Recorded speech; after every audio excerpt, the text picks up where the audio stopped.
মুহাম্মাদুর রাসূলুল্লাহর ইসলাম নয়, যে জাকির নায়েকের ইসলাম। যেমন ভাবে মুহাম্মাদুর রাসূলুল্লাহ সাহাবী ছিলেন না, সাহাবীদের অনুমোদনদাতা ছিলেন। মুহাম্মাদুর রাসূলুল্লাহ তাবেঈ ছিলেন না, তাবেঈনের অনুমোদনদাতা ছিলেন। মুহাম্মাদুর রাসূলুল্লাহ তাবে তাবেঈ ছিলেন না, তাবে তাবেঈনের অনুমোদনদাতা ছিলেন।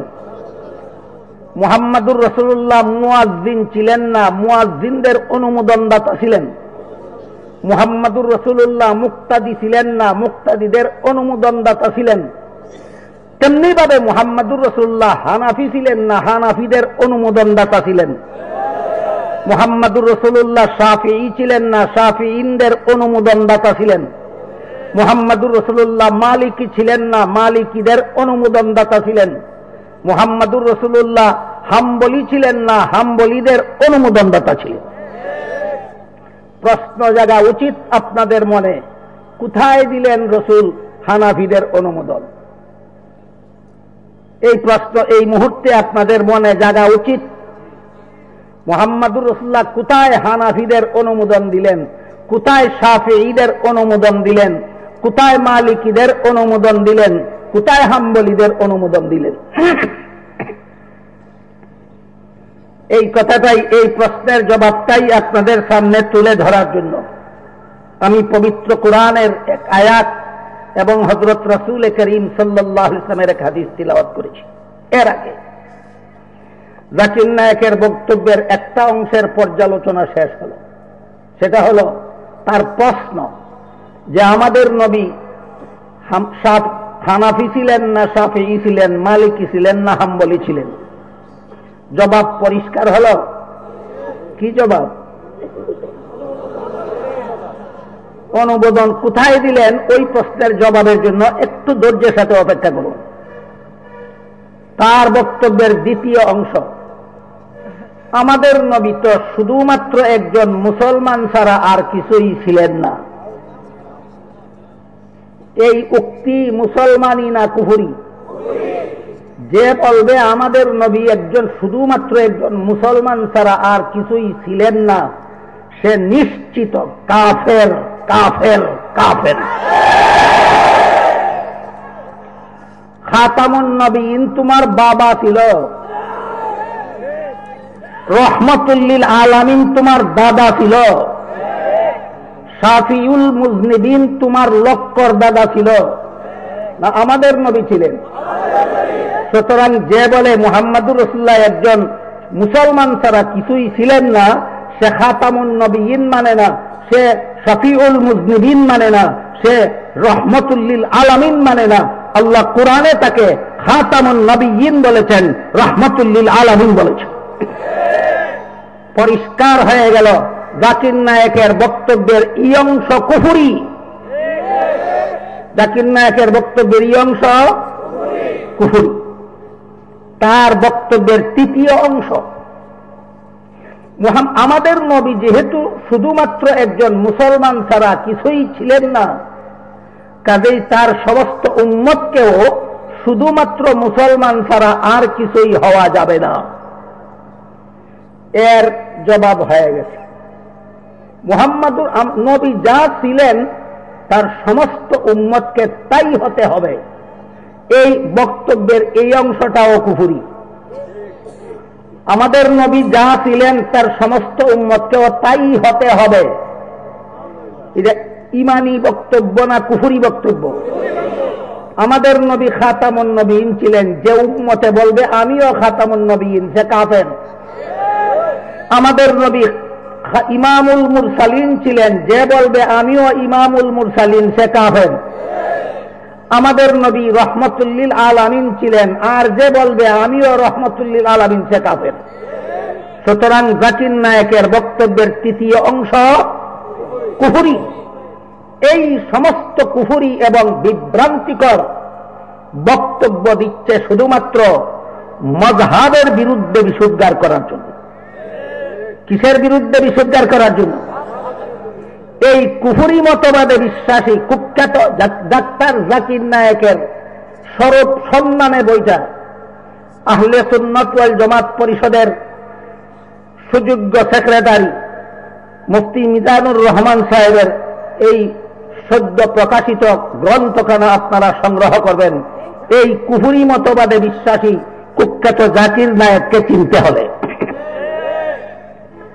আমি শুধু আপনাদেরকে নয়, বাংলাদেশের প্রায় 15 কোটি মুসলমানদেরকে জিজ্ঞাসা করতে চাই, যার মতবাদ হল আমাদের নবী একজন মুসলমান ছাড়া কিছুই ছিলেন না, তার মতবাদ দুনিয়ার কোন মুসলমানের কাছে স্বীকৃত না ধিক্কৃত?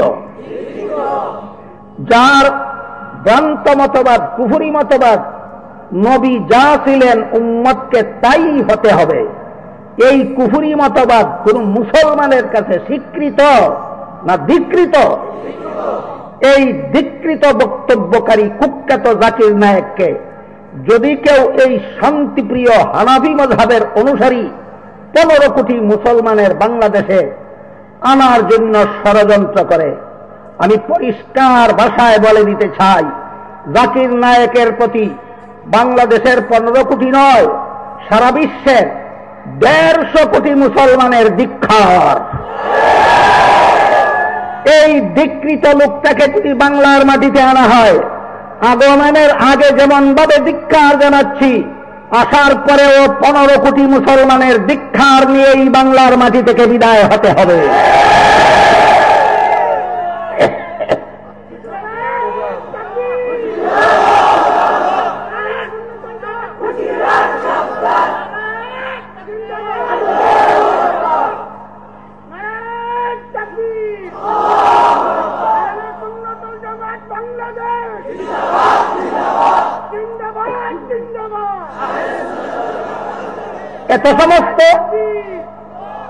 এত সমস্ত কুফরি বক্তব্য কেন প্রদান করে? একমাত্র মাযহাবের বিরুদ্ধে বিশুদ্ধার করার জন্য।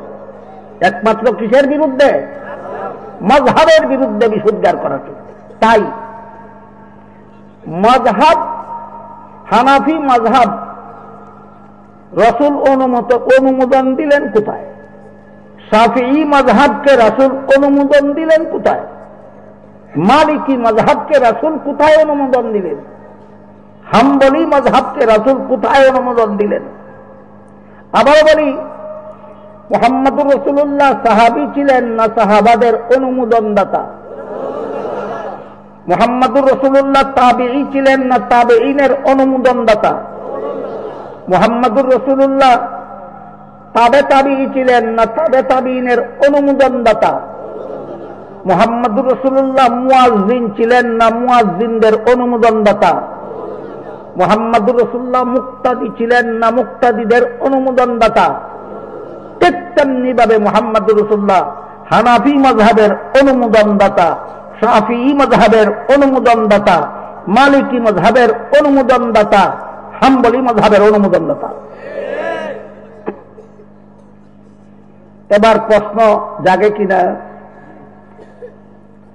কোথায় দিলেন মুহাম্মদুর রাসূলুল্লাহ হানাফি মাযহাবের অনুমোদনটা? কোথায় দিলেন? মুহাম্মদুর রাসূলুল্লাহ শাফিঈ মাযহাবের অনুমোদন কোথায় দিলেন? মালিকি মাযহাবের অনুমোদন কোথায় দিলেন? হাম্বলি মাযহাবের অনুমোদন কোথায় দিলেন?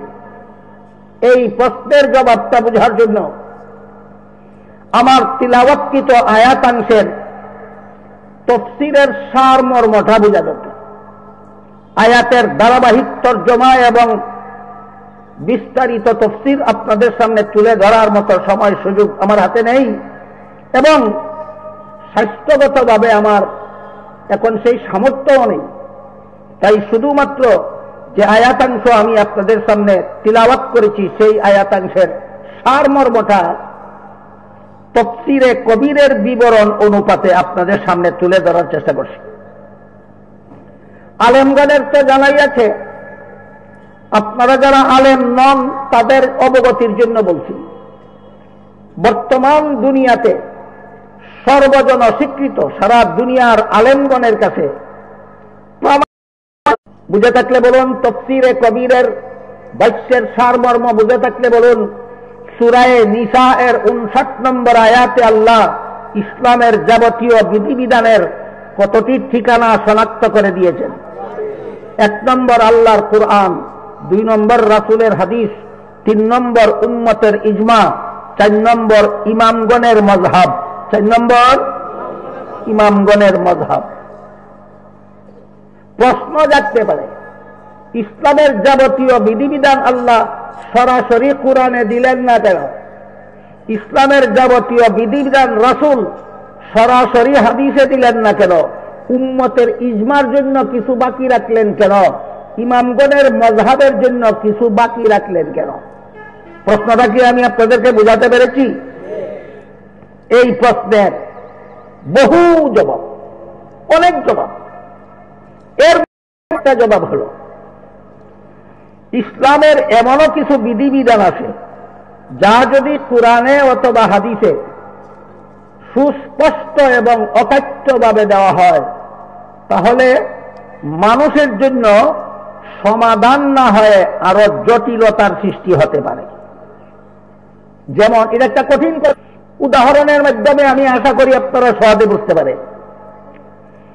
এই জটিল বিষয়টা বোঝার জন্য ইসলামের যাবতীয় বিধিবিধান পরিষ্কার ভাষায় আল্লাহ কোরআনে বলেননি। 29 দিন না 30 দিন না 31 দিন না 28 দিন কিচ্ছুই বলেন। আল্লাহ বলেন আইয়ামাম মাদুদাত, গনা বাঁচা কয়েকদিন। বলেন কয়েকদিন বলতে কোন সংখ্যা বোঝায়? কয়েকদিন বলতে কি কোনো সংখ্যা বোঝায়? বোঝায় না। সংখ্যাটা আল্লাহ কোরআনে সুস্পষ্ট বলেছেন না বলেননি? বলেননি। কেন বলেননি?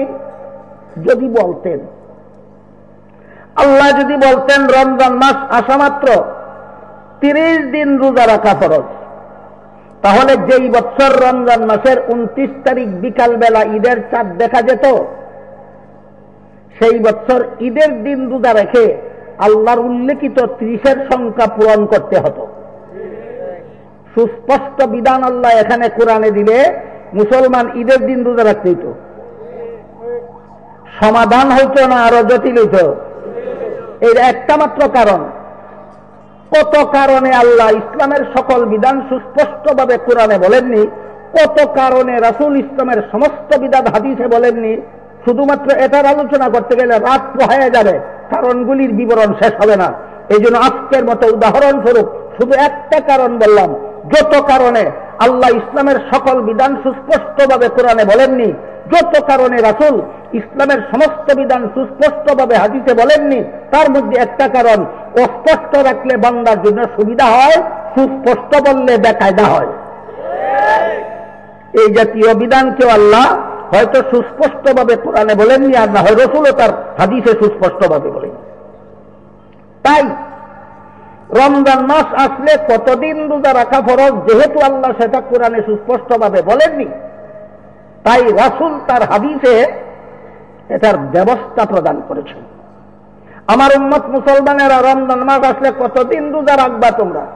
রাসূল বলেন, যেই বছর রমজান মাসের 29 তারিখ বিকাল বেলা ঈদের চাঁদ দেখা যায়, সেই বছর 29 রোজা রাখা ফরজ। যেই বছর রমজান মাসের 29 তারিখ বিকাল বেলা ঈদের চাঁদ দেখা যায় না, সেই বছর 30 রোজা রাখা ফরজ। এবার বুঝে থাকলে বলুন, কোন বছর 29 রোজা রাখবো, কোন বছর 30 রোজা রাখবো? এই প্রশ্নের সমাধান পেলাম কোরআনে, হাদিসে। তাহলে ইসলামের সব বিধান কোরআনে পাওয়া যায় না কিছু কোরআনে কিছু হাদিসে? হ্যাঁ, ইসলামের যত বিধান কোরআনে পাওয়া যায়, এর মধ্যে একটা উদাহরণ রমজান মাসে রোজা ফরজ। ইসলামের যত বিধান হাদিসে পাওয়া যায়, তার মধ্যে একটা উদাহরণ কোন রমজানে কত রোজা ফরজ। এই সমাধান কোরআনে আছে না হাদিসে আছে? হাদিসে আছে। এবার আসুন, মুহাম্মদুর রাসূলুল্লাহ সাল্লাল্লাহু আলাইহি ওয়াসাল্লামের ইন্তেকালের পর তার প্রথম খলিফা কে হবেন? এই প্রশ্নের জবাব কোরআনের কোন আয়াতে তো নাই, সুস্পষ্টভাবে রাসূলের কোন হাদিসেও নাই, সুস্পষ্টভাবে রাসূলের কোন হাদিসেও নাই।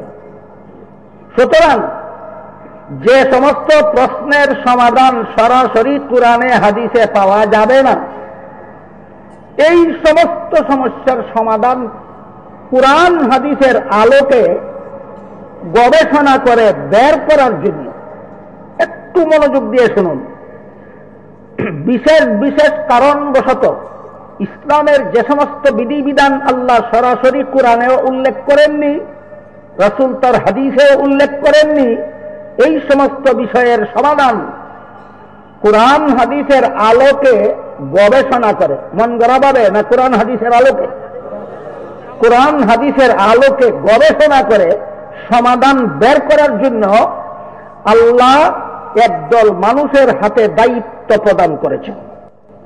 কে দায়িত্ব প্রদান করেছেন? কার হাতে?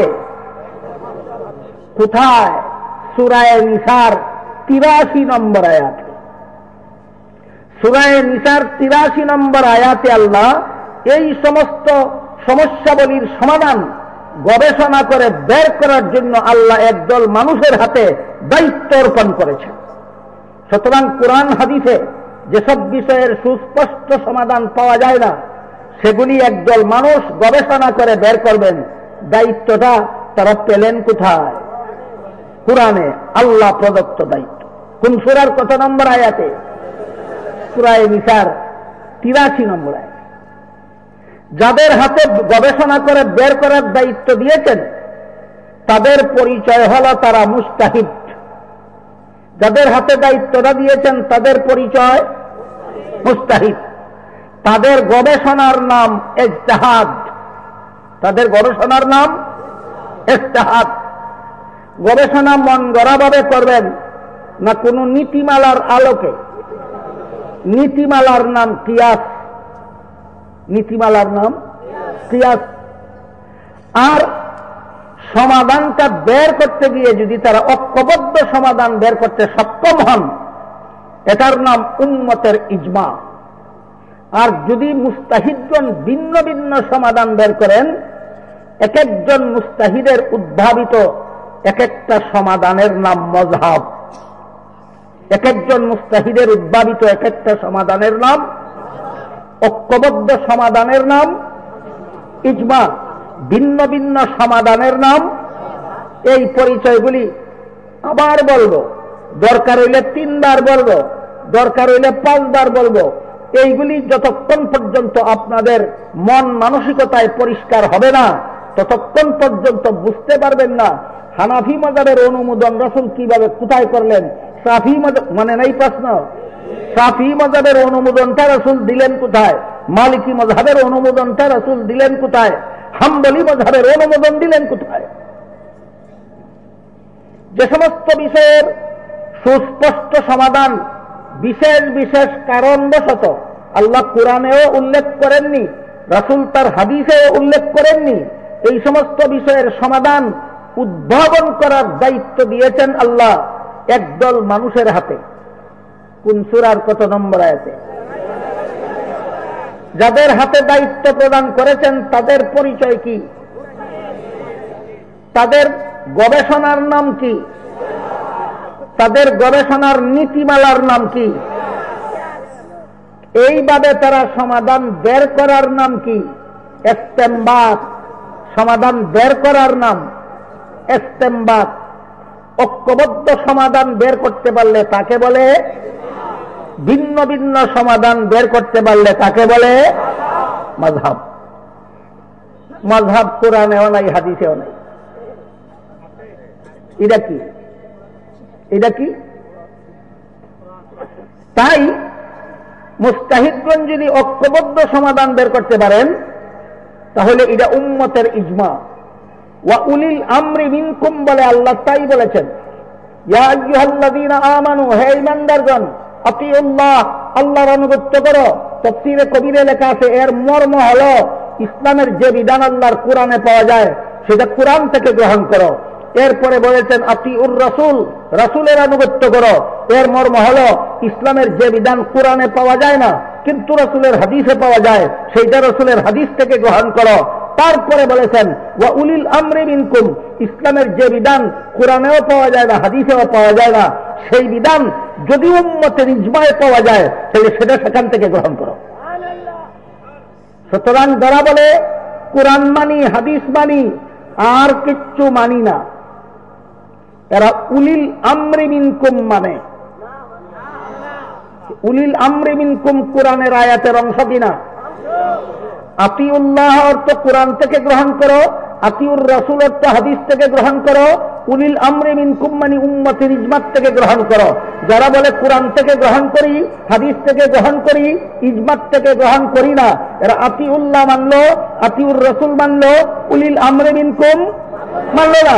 কোরআনের এক অংশ মানলো আর এক অংশ মানলো না। এদের ব্যাপারে আল্লাহ বলেন আফাতুমিনুনা বিবাদিল কিতাব ওয়া তাকফুরুনা বিবাদ ফামা জাযাউ মান ইয়াফআলু যালিকা মিনকুম ইল্লা খিযুন ফিল হায়াতিদ দুনিয়া ওয়া ইয়াওমাল কিয়ামাতি ইউরাদ্দুনা ইলা আশাদ্দিল আযাব ওয়া মাল্লাহু বিগাফিলিন আম্মা তা'মালুন। তোমরা কি আল্লাহর কিতাবের একাংশ মানবে আর একাংশ মানবে না? এমন বাটপারি যারা করবে, আল্লাহ বলেন এদেরকে দুটি শাস্তি দেব। একটা দুনিয়ার জীবনের লাঞ্ছনা আর বঞ্চনা, দ্বিতীয়টা পরকালের জাহান্নামের ভয়ঙ্কর আযাব। পরিষ্কার হোক কথাগুলি। যারা বলে কোরআন মানি, হাদিস মানি, আর কিছু মানি না, এরা একটু সময়ের জন্য ধরে নিলাম আতিউল্লাহ কোরআনের অংশ মানছে, আতিউর রাসূল মানছে, উলিল আমরি মিনকুম মানছে না। কোরআনের একটা আয়াতের সবটুকু মানলো না, এক অংশ মানলো আর এক অংশ মানলো না। কোরআনের আল্লাহর কিতাবের এক অংশ মানে আর এক অংশ মানে না যারা, এদের ব্যাপারে আল্লাহ অন্য আয়াতে কি বলেছেন? এদের শাস্তি দেব দুইটা, একটা দুনিয়ার জীবনের লাঞ্ছনা আর বঞ্চনা, আর একটা পরকালের জাহান্নামের ভয়ঙ্কর আযাব। এবার উম্মতের ঐক্যবদ্ধ সিদ্ধান্ত যেটা, এইটার ব্যাপারে হাদিস শরীফে রাসূল করিম সাল্লাল্লাহু আলাইহি ওয়াসাল্লাম বলেন ইন্নাল্লাহা লা ইয়াজমাউ উম্মতি আও ক্বালা উম্মাতা মুহাম্মাদিন সাল্লাল্লাহু আলাইহি ওয়াসাল্লাম আলা দালালাতিন আবাদা। এই হাদিসের মর্মার্থ হলো উম্মতের ইজমার দ্বারা ইসলামের যে বিধান প্রমাণিত, কোরআনে পাওয়া গেল না হাদিসে, না উম্মতের ইজমায়? উম্মতের ইজমার দ্বারা যে বিধান প্রমাণিত, বিধানটা সরাসরি কোরআনে পেলাম না উম্মতের ইজমায় পেলাম?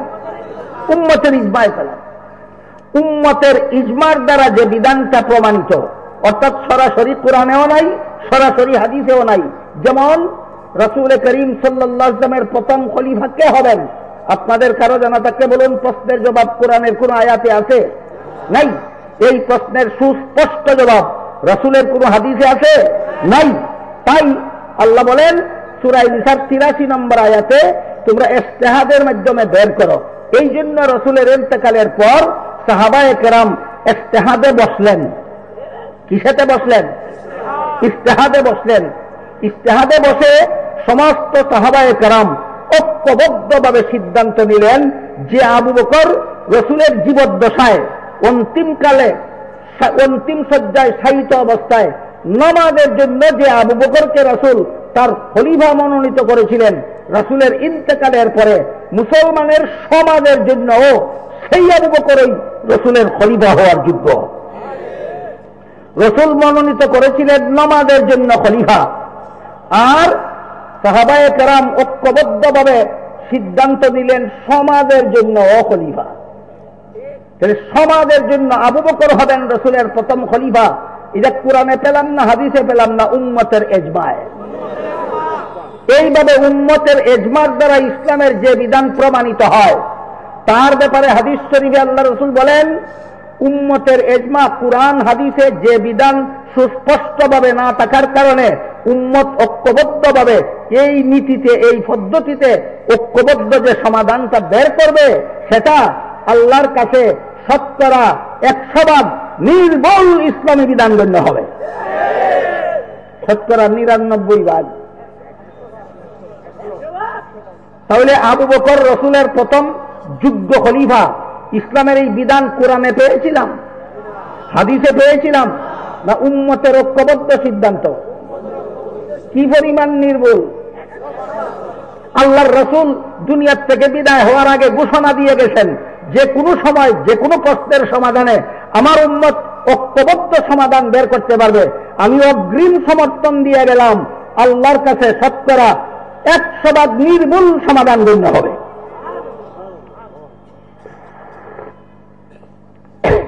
তাইলে রসুলের একটাও অনুমোদন পাওয়া গেল। কোনটা? ইজমার বেলায় রসুল অগ্রিম অনুমোদন দিয়ে গেছেন। ইজমার দ্বারা, উম্মতের ইজমার দ্বারা ইসলামের যে বিধান প্রমাণিত হবে, রসুল অগ্রিম অনুমোদন দিয়ে গেছেন। কিয়ামত পর্যন্ত আমার উম্মত ঐক্যবদ্ধভাবে যে সমাধান বের করবে, আল্লাহর কাছে সেটা হবে শতকরা 100% নির্ভুল ইসলামী সমাধান। এটা তাহলে উম্মতের ইজমাটা কি রসুলের অনুমোদিত নয়? এটা কি উপস্থিত অনুমোদন না অগ্রিম অনুমোদন?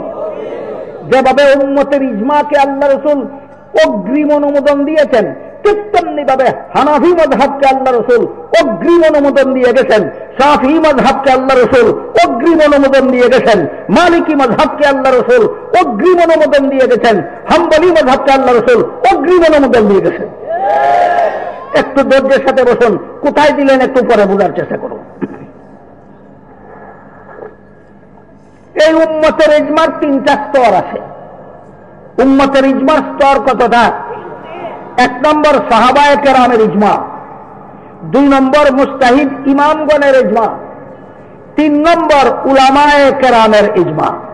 বুঝে থাকতে বলুন উম্মতের ইজমার স্তর কতটা?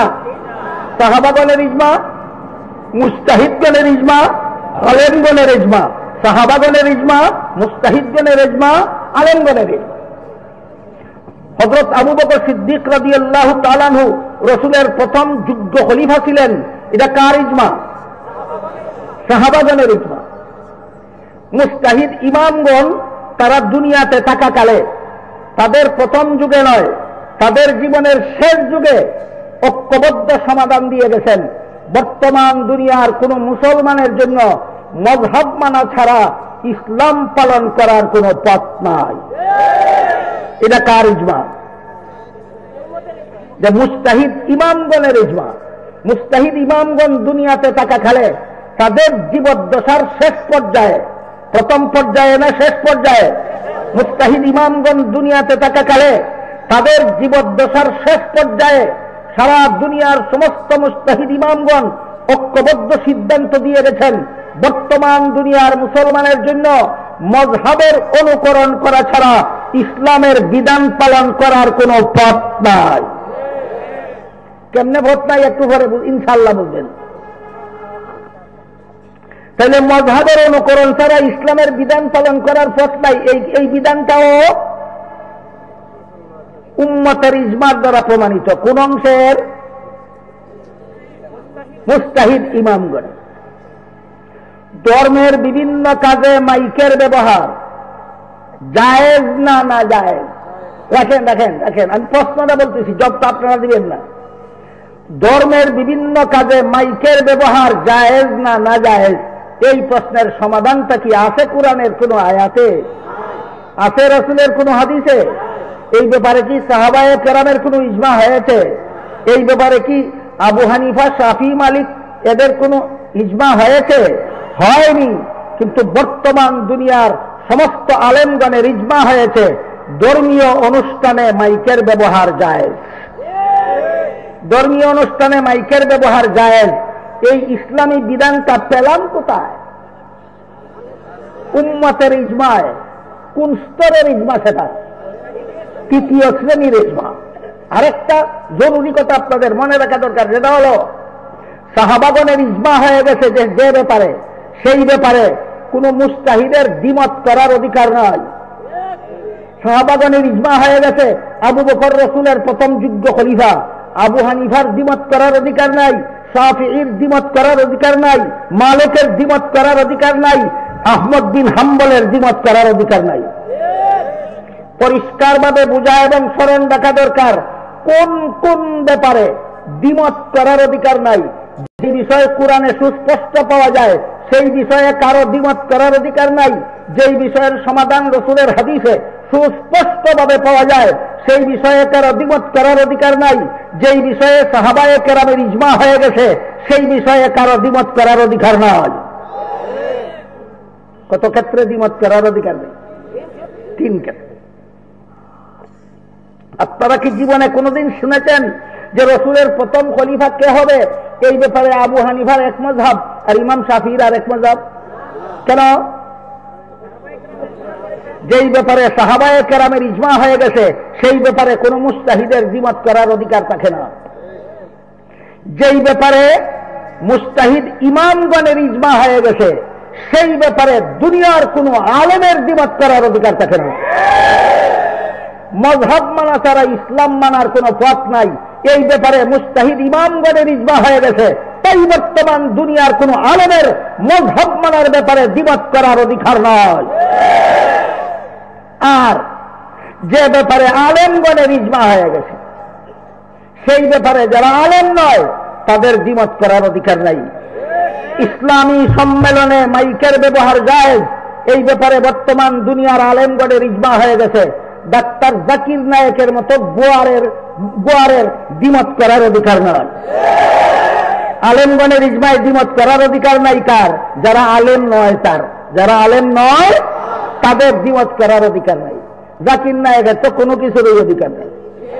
জাকির নায়েকের যদি ইসলাম নিয়ে নাক গলাইবার অধিকার থাকে তাহলে কামারেরও তো জেওর বানাইবার অধিকার থাকবে।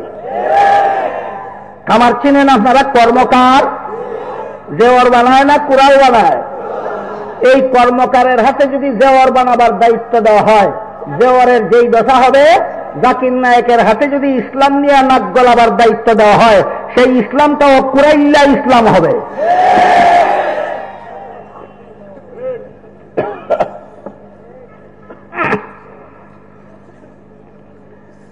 এবার বলুন, আমার কথা বুঝে দেখলে হযরত আবু বকর সিদ্দিক রাদিয়াল্লাহু তাআলা আনহুকে আপনারা কি রাসূলের প্রথম ও যোগ্য খলিফা বিশ্বাস করেন না যোগ্য খলিফা?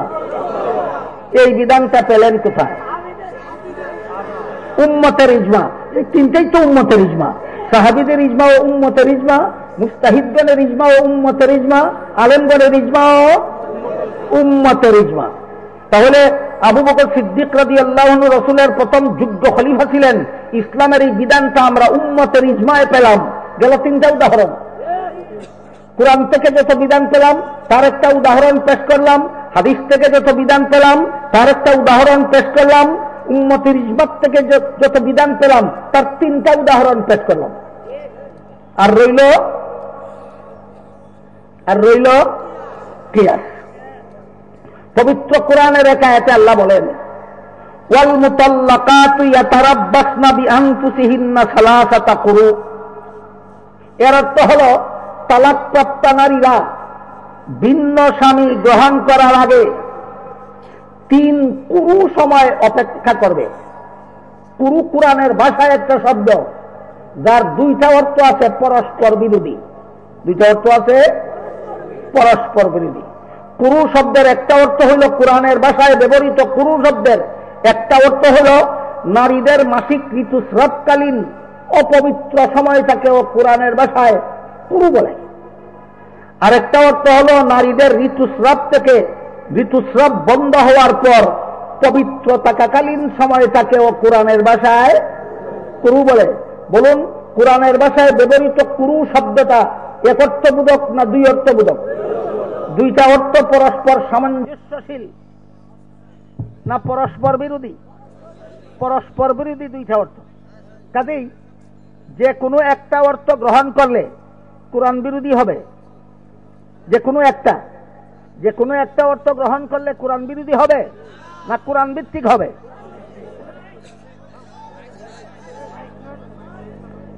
ঠিক আছে, দায়িত্বে যারা আছে তারা ইনশাআল্লাহ কাজ করবে। আপনারা একটু ধৈর্যের সাথে অপেক্ষা করুন। ইমাম শাফিঈ রাহমাতুল্লাহি আলাইহি বলেন, এখানে সালাসাতা কুরু শব্দটাকে আমরা পবিত্রতার অর্থে ব্যবহার করব। কোরআনের শব্দের কুরু শব্দের অর্থ পবিত্রতাও আছে কিনা? ইমাম শাফিঈ বলেন, তালাকপ্রাপ্ত নারী 3টা পবিত্রতা পার হওয়ার পরে ভিন্ন স্বামী, 3টা পবিত্রতা পার হওয়ার পরে ভিন্ন স্বামী গ্রহণ করবে। যা শাফিঈ মাযহাব। কোন মাযহাব?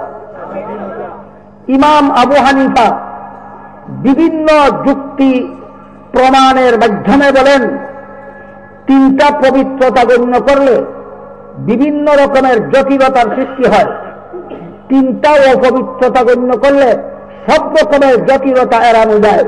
তাই ইমাম আবু হানিফা বলেন তালাক প্রাপ্তা নারী তিনটা অপবিত্রতা পার করে ভিন্ন স্বামী গ্রহণ করবে। এটা কোন মাযহাব? তিনটা পবিত্রতা পার হলে ভিন্ন স্বামী গ্রহণ করবে, এটা শাফিঈ মাযহাব। তিনটা অপবিত্রতা পার হলে ভিন্ন স্বামী গ্রহণ করবে, এটা হানাফি মাযহাব। বুঝে থাকতে বলুন কোন মাযহাবটা কোরআন বিরোধী হলো? উভয়টাই কোরআন ভিত্তিক। ঠিক তেমনিভাবে বর্তমান দুনিয়ায় প্রচলিত মযহাব চারটাই কোরআন হাদিস ভিত্তিক। মযহাব চারটাই কোরআন হাদিস ভিত্তিক। হানাফি মাযহাব কোরআন হাদিস ভিত্তিক, শাফি মাযহাব কোরআন হাদিস ভিত্তিক। হানাফি মাযহাবের পক্ষেও কোরআন হাদিসের দলিল আছে, শাফি মাযহাবের পক্ষেও কোরআন হাদিসের দলিল আছে। এমত অবস্থায় কোনটা সঠিক কোনটা বেঠিক, এখানে সঠিক বেঠিকের প্রশ্ন নয়। এখানে প্রশ্ন হলো কোনটার অনুকরণ করা যাবে, কোনটার অনুকরণ করা যাবে না। সঠিক বেঠিক উদ্ধার করার ক্ষমতা কোনো মানুষের হাতে থাকে না। মুস্তাহিদগণের মধ্যে যখন ভিন্ন ভিন্ন মত হয়ে যায়, তখন যেহেতু সঠিক কোনটা বেঠিক কোনটা সাব্যস্ত করার ক্ষমতা কোনো মানুষের হাতে থাকে না, এই জন্য হাদিস শরীফে রাসূল করিম সাল্লাল্লাহু আলাইহি ওয়াসাল্লাম বলেন ইযা হাকামাল হাকিমু ফাজতাহাদা ফাআসাবা ফালাহু আজরান ওয়া ইযা ইজতাহাদা ফাআখতা ওয়া ইযা ইজতাহাদা ওয়া আখতা ফালাহু আজরুন ওয়াহিদ আও কামা ক্বালা আলাইহিস সালাতু ওয়াস সালাম। এই হাদিসটা বুখারী শরীফেও আছে, এই হাদিসটা মুসলিম শরীফেও আছে, এই হাদিসটা তিরমিজি শরীফেও আছে, আরো বিভিন্ন হাদিসের কিতাবে আছে। হাদিসের অর্থ হলো মুস্তাহিদগণ ইজতিহাদ করে সমাধান বের করতে গিয়ে যদি ভিন্ন ভিন্ন সমাধান বের করা হয়, বুঝে থাকলে বলুন, এতক্ষণের কথা মনে থাকলে, মুস্তাহিদগণের উদ্ভাবিত ভিন্ন ভিন্ন সমাধানের এক একটা সমাধানকে পরিভাষাগত ভাবে কি বলা হয়? রাসূল বলেন উভয় পক্ষেই সওয়াব আছে, কোন পক্ষে গুনাহ নাই। সুতরাং ইমাম আবু হানিফা যেই সমাধান বের করলেন সহিহ বুখারী শরীফের হাদিস, তাতেও সওয়াব আছে। ইমাম শাফি যেই সমাধান বের করলেন সহিহ বুখারী শরীফের হাদিস, তাতেও সওয়াব আছে। ইমাম মালিক যেই সমাধান বের করলেন সহিহ বুখারী শরীফের হাদিস মতে, তাতেও সওয়াব আছে। ইমাম আহমদ বিন হাম্বল যে সমাধান বের করলেন সহিহ বুখারী শরীফের হাদিস মতে, তাতেও সওয়াব আছে। তাহলে মুহাম্মদুর রাসূল, আমাদের নবী মুহাম্মদুর রাসূলুল্লাহ হানাফি ছিলেন না শাফি ছিলেন? মালিকি ছিলেন না হাম্বলি ছিলেন? না সকল মাযহাবের অনুমোদনদাতা ছিলেন? কোথায় দিলেন অনুমোদন? বুখারী শরীফের হাদিসে। কোথায় দিলেন অনুমোদন? মুসলিম শরীফের হাদিসে। কোথায় দিলেন অনুমোদন? তিরমিজি শরীফের হাদিসে। আবারও বলি হাদিসটা, আল্লাহর রাসূল বলেন বুখারী শরীফের হাদিস, মুসলিম শরীফের হাদিস, তিরমিজি শরীফের হাদিস, আল্লাহর রাসূল বলেন সামান্য শব্দের তারতম্যের মাধ্যমে আল্লাহ রাসূল বলেন ইযা হাকামাল হাকিমু ফাজতাহাদা ফাআসাবা ফালাহু আজরান ওয়া ইযা ইজতাহাদা ওয়া আখতা ফালাহু আজরুন ওয়াহিদ। হাদিসের অর্থ হলো মুস্তাহিদগণ ইজতিহাদের মাধ্যমে সমাধান বের করতে গিয়ে যদি ভিন্ন ভিন্ন সমাধান বের করেন, সবগুলি সমাধানেই সওয়াব আছে। আবু হানিফা যেই সমাধান বের করেছেন, এবার বলুন আমার কথা বুঝে থাকলে, আবু হানিফা যেই সমাধান বের করেছেন এটা অনুকরণ করাতে গুনাহ আছে না শাফি যে সমাধান বের করেছেন সেইটাতে গুনাহ আছে না উভয়টাতে সওয়াব আছে? এই কথা পেলেন কোথায়? কোন কিতাবের হাদিস?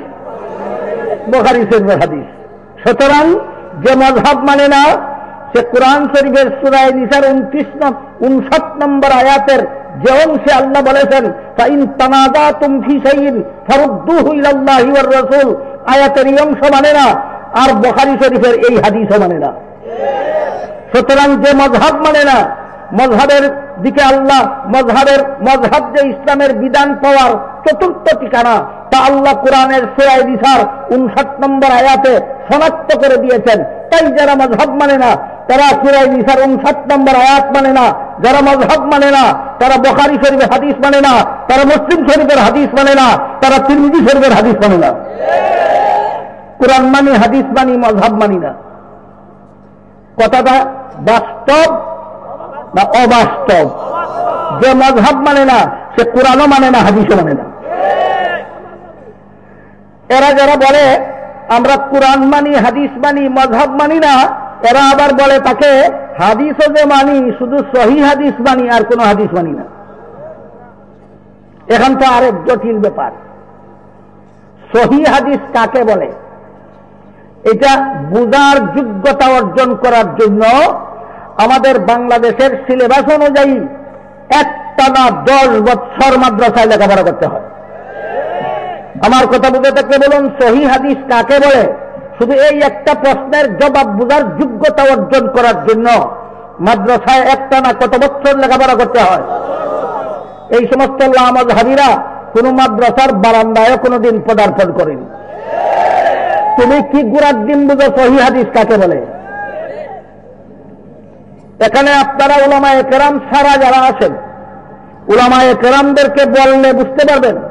আপনারা যারা উলামায়ে কেরাম নন, আপনাদেরকে কি আমি 10 বছরের ব্যাপারটা 1 মিনিটে বোঝাতে পারবো? অসম্ভব। পুরাপুরি বোঝানোর কোনো উপায় নাই, তবে একটু মোটামুটি ভাবে বোঝাবার চেষ্টা করি। বলুন, মাদ্রাসা পড়ুয়া ছাড়াদের সহিহ হাদিস কাকে বলে বুঝার পুরাপুরি যোগ্যতা আছে? নাই। তবে মোটামুটি আমি একটু মোটামুটি বুঝাবার চেষ্টা করি। রাসূলের 3টা জিনিসকে তার হাদিস বলা হয়। রাসূলের কথার নাম রাসূলের হাদিস, রাসূলের কাজের নাম রাসূলের হাদিস, রাসূলের সমর্থনের নাম রাসূলের হাদিস। এই হাদিসগুলি সর্বযুগের উম্মতের হাতে পৌঁছে একদল বর্ণনাকারীদের বর্ণনার মাধ্যমে। রাসূলের হাদিস যদি কেউ বর্ণনা করে না, তাহলে পরবর্তী প্রজন্মের হাতে পৌঁছতে পারবে? পৌঁছতে পারবে না। তাহলে রাসূলের হাদিস সর্বযুগের উম্মতের হাতে পৌঁছে তাদের মাধ্যমে, একদল বর্ণনাকারীদের মাধ্যমে। রাসূলের হাদিসের বর্ণনাকারীদেরকে পৃথক পৃথকভাবে এক একজন বর্ণনাকারীকে এক একজন রাবি বলা হয়। হাদিসের বর্ণনাকারীকে রাবি বলা হয়। এক একটা হাদিসের সমস্ত বর্ণনাকারীদের সমষ্টিকে হাদিসের পরিভাষায় সনদ বলা হয়। বর্ণিত হাদিসটাকে মতন বলা হয়। বর্ণিত হাদিসটাকে মতন বলা হয়। আপনারা কি মনে করেন রাসূলের হাদিস যারা বর্ণনা করবেন তাদের কোনো যোগ্যতার দরকার নেই? অবশ্যই দরকার, কিন্তু কোনো একটা যোগ্যতা কি সবার মধ্যে সমানভাবে থাকে? তারতম্য হয়, তারতম্য হয়।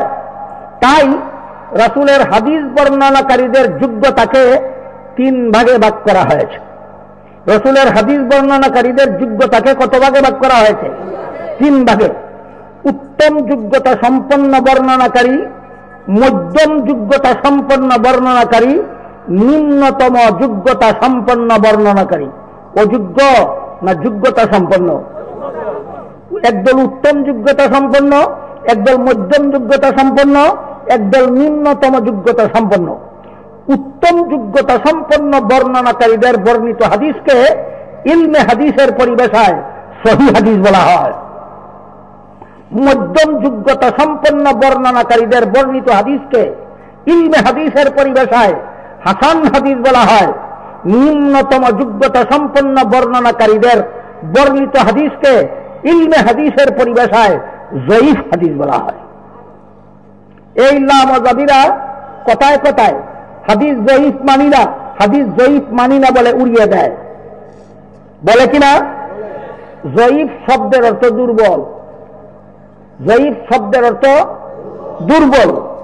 বলুন তো আপনাদের নবী জীবনে কতগুলি দুর্বল কথা বলেছেন? তাহলে জয়ীফ হাদিস বলতে তুমি নিজেই কি গুড়ার ডিম বুঝো, আর এই সমাজকে কি গুড়ার ডিম বোঝাতে চাও?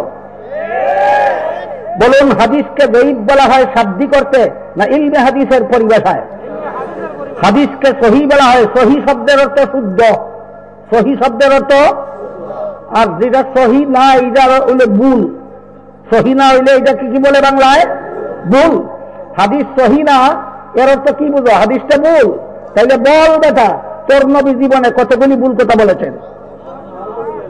সুতরাং পরিষ্কার হয়ে গেল, হাদিসের বেলায় সহি শব্দ শাব্দিক অর্থে ব্যবহৃত হয় না, হাদিসের বেলায় হাসান শব্দ শাব্দিক অর্থে ব্যবহৃত হয় না, হাদিসের বেলায় যঈফ শব্দ শাব্দিক অর্থে ব্যবহৃত হয় না। ইলমে হাদিসের পরিভাষায় উত্তম যোগ্যতা সম্পন্ন বর্ণনাকারীদের বর্ণিত হাদিসকে ইলমে হাদিসের পরিভাষায় সহিহ হাদিস বলা হয়। মধ্যম যোগ্যতা সম্পন্ন বর্ণনাকারীদের বর্ণিত হাদিসকে ইলমে হাদিসের পরিভাষায় হাসান হাদিস বলা হয়। নিম্নতম যোগ্যতা সম্পন্ন বর্ণনাকারীদের বর্ণিত হাদিসকে ইলমে হাদিসের পরিভাষায় যঈফ হাদিস বলা হয়। কোনটা মানেন, কোনটা মানেন না? যঈফ শব্দের অর্থ দুর্বল। এই লামজাবিরা অনেক সময় বলে তাকে যঈফও কয় না, কয় এটা দুর্বল, মানি না। আমি জিজ্ঞাসা করে, এই লামজাবিরা, তোমাদের বাবা যদি বৃদ্ধ হইতে হইতে দুর্বল হয়ে যায়, তাহলে বাবার আর বাবা মানবে না? আপনারা কি বলেন? কোন মুসলমানের বাবা কি দুর্বল হতে, বৃদ্ধ হতে হতে দুর্বল হয়ে যায় না? হয় না? তখন আর বাবাকে বাবা মানা যাবে না। বাবা দুর্বল হইলে যে ব্যক্তি বাবাকে বাবা মানে না, সে হালাল জাদা তাকে না। ঠিক তেমনি ভাবে রাসূলের হাদিস দুর্বল হইলে যে হাদিস মানে না, সে মুসলমান থাকে না। আপনাদের নবী কতগুলি দুর্বল কথা বলেছেন, আপনাদের নবী কতগুলি ভুল কথা বলেছেন, এটা বোঝাবার জন্য আরেকটা অনুসন্ধানের একটা ক্ষেত্র আপনাদের জন্য পেশ করি। লামাযাবিরা সহিহ হাদিস মানার দোহাই দিয়া কথায় কথায় খালি বলে বুখারী শরীফের হাদিস, বুখারী শরীফের হাদিস, বুখারী শরীফের হাদিস। আমি জিজ্ঞাসা করি, মুহাম্মদুর রাসূলুল্লাহ জমানায় বুখারী শরীফ ছিল? সাহাবায়ে কেরামের যুগে বুখারী শরীফ ছিল? তাবেঈনের যুগে বুখারী শরীফ ছিল? তাবেঈনের যুগে বুখারী শরীফ ছিল?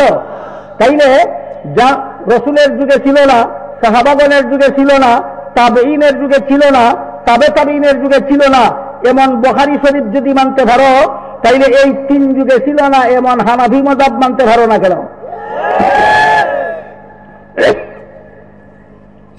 এই বুখারী শরীফের লেখক, এই বুখারী শরীফের লেখক মুহাম্মদ ইবনে ইসমাঈল বুখারী রাহমাতুল্লাহি আলাইহি, সংগ্রহে ছিল 6 লক্ষ হাদিস। বলুন, ইমাম বুখারীর সংগ্রহে ছিল কত লক্ষ হাদিস? 6 লক্ষ হাদিস। এই 6 লক্ষ হাদিস থেকে বাছাই করে সহিহ বুখারী শরীফে মাত্র ৭,২৭৫টা হাদিস লিখেছেন। বলুন, তার সংগ্রহে ছিল কত হাদিস? এর মধ্যে 3 লক্ষ হাদিস তার মুখস্থ ছিল। ইমাম বুখারীর মুখস্থ ছিল কত লক্ষ হাদিস? আর আরো 3 লক্ষ হাদিস তার কাছে লিপিবদ্ধ ছিল। ইমাম বুখারীর কাছে লিপিবদ্ধ ছিল কত হাদিস? 3 লক্ষ। মুখস্থ 3 লক্ষ, লিপিবদ্ধ 3 লক্ষ। 6 লক্ষ হাদিস থেকে বাছাই করে সহিহ বুখারী শরীফে মাত্র ৭,২৭৫টা হাদিস লিখেছেন। বাকিগুলি লেখলেন না কেন? এর প্রধান কারণ 2টা। বাকিগুলি লেখলেন না কেন? এর প্রধান কারণ 2টা। 1 নম্বর, তিনি নিজেই বলেছেন, আমি কিতাবটা সংক্ষিপ্তকরণের জন্য সবগুলি লিখিনি। কিতাবটা কি করার জন্য? সংক্ষিপ্ত করার জন্য। সহিহ বুখারী শরীফের ভলিউম যদি কেউ দেখে থাকেন, 2 খণ্ডে সমাপ্ত এক একটা ভলিউম, বিশাল বিশাল ভলিউম। যদি 7,000 হাদিস লিখতেই এত বড় বিশাল ভলিউম হলো, তাহলে 6 লক্ষ হাদিস লিখলে অবস্থাটা কি হতো? এই জন্য তিনি বলেন, যত কারণে আমি সবগুলি হাদিস এখানে লিখিনি, এর মধ্যে একটা হলো সংক্ষিপ্তকরণের জন্য। 2 নম্বর কারণ, এই 6 লক্ষ হাদিসের অধিকাংশ হাদিস সহিহ ছিল না। অধিকাংশ হাদিস সহিহ ছিল না। তাহলে সহিহ শব্দটাকে যদি শুদ্ধ অর্থে ধরা হয়, তো ইমাম বুখারীর সংগৃহীত 6 লক্ষ হাদিসের অধিকাংশ হাদিস সহিহ ছিল না। সহিহ ছিল না মানে শুদ্ধ ছিল না, শুদ্ধ ছিল না মানে ভুল ছিল। আবারও বল বেটা, তোর নবী কত লক্ষ ভুল কথা বলেছিলেন? তাহলে তুমি সহিহ হাদিস আর যঈফ হাদিস বলে নিজেই কি গুড়ার ডিম বুঝো, আর এই সমাজের মুসলমানকে কি গুড়ার ডিম বুঝাতে চাও? আরো বড় মজার ব্যাপার হলো, হাদিস কোনটা সহিহ কোনটা সহিহ নয়, এই ব্যাপারেও মাযহাব আছে। ইমাম বুখারীর মাযহাব মতো এক রকমের হাদিসকে সহিহ হাদিস বলা হয়, ইমাম মুসলিমের মযহাব মতো আরেক রকমের হাদিসকে সহিহ হাদিস বলা হয়। সুতরাং তুমি যে সহিহ হাদিস ছাড়া কোনো হাদিস মানো না, বলতে হবে ইমাম বুখারীর মযহাব মতো সহিহ হাদিস মানো না ইমাম মুসলিমের মযহাব মতো সহিহ হাদিস মানো। যদি বলো বুখারীর মযহাব মতো সহিহ হাদিস মানি, তবুও মযহাব না মানা পর্যন্ত হাদিস মানার কোনো পথ বাকি রইল না। যদি বলো মুসলিমের মযহাব মতো সহিহ হাদিস মানি, তবুও মযহাব মানা ছাড়া হাদিস মানার কোনো পথ বাকি রইল না। সুতরাং আবারও স্মরণ রাখুন, মযহাব শব্দের অর্থ পথ। কিসের পথ? কোরআন হাদিস সঠিকভাবে মানার পথ। যারা কোরআন মযহাব মানে না, তাদের জন্য কোরআন মানারও কোনো পথ নাই, তাদের জন্য হাদিস মানারও কোনো পথ নাই। শেষবারের মতো কোরআন মানারও কোনো পথ নাই কিভাবে, এর একটা উদাহরণ। যারা মযহাব মানে না, তাদের জন্য হাদিস মানারও, সহিহ হাদিস মানারও কোনো পথ নাই কিভাবে, তার একটা উদাহরণ দিয়ে আজকের মতো কথা শেষ করতে চাই। শেষ করার আগে উলামায়ে কেরাম, মসজিদের ইমামগণ এবং মুয়াজ্জিনগণ, মসজিদের কমিটির সম্মানিত কর্মকর্তা ও সদস্যগণের কাছে আমি একটা আপিল করে আমার বক্তব্য শেষ করব। আমার একটা আপিল, মযহাব না মানলে কোরআন মানার পথ নাই কিভাবে দেখুন। ইমাম শাফিঈর মযহাব হল তালাকপ্রাপ্ত নারী 3টা পবিত্রতা পার করে ভিন্ন স্বামী গ্রহণ করে। কার মযহাব? ইমাম আবু হানিফার মযহাব হল তালাকপ্রাপ্ত নারী 3টা ঋতুস্রাব পার করে ভিন্ন স্বামী গ্রহণ করবে। কার মযহাব? তুমি যেহেতু কোনো মযহাব মানো না, কি বলে, কোনো মযহাব মানো না, তোমাদের মা, তোমাদের বোন, তোমাদের স্ত্রীকে যদি স্বামী তালাক দেয়, জীবনে আর দ্বিতীয় বিয়া দিবার পথ নাই। যদি 3টা পবিত্রতা ভার করিয়া বিয়া দাও, তো শাফি মযহাব মতো কোরআন মানছ। যদি 3টা অপবিত্রতা ভার করিয়া বিয়া দাও, তাহলে হানাফি মযহাব মতো কোরআন মানছ। যে হানাফি মযহাবও মানে না, শাফি মযহাবও মানে না, তার জন্য ফাল মুতাল্লাকাতু ইয়াতারাব্বাসনা বিআনফুসিহিন্না সালাসাতা কুরু, এই আয়াত মানার কোনো পথ নাই। পরিষ্কার হলো, মযহাব না মানা পর্যন্ত কোরআন মানার কোনো পথ নাই। তাই আবারও বলছি, মযহাব তো পথ।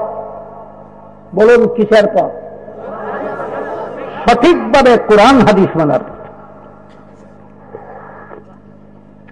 মযহাব না মানলে যে হাদিস মানার পথ নাই, তার একটা উদাহরণ দিচ্ছি।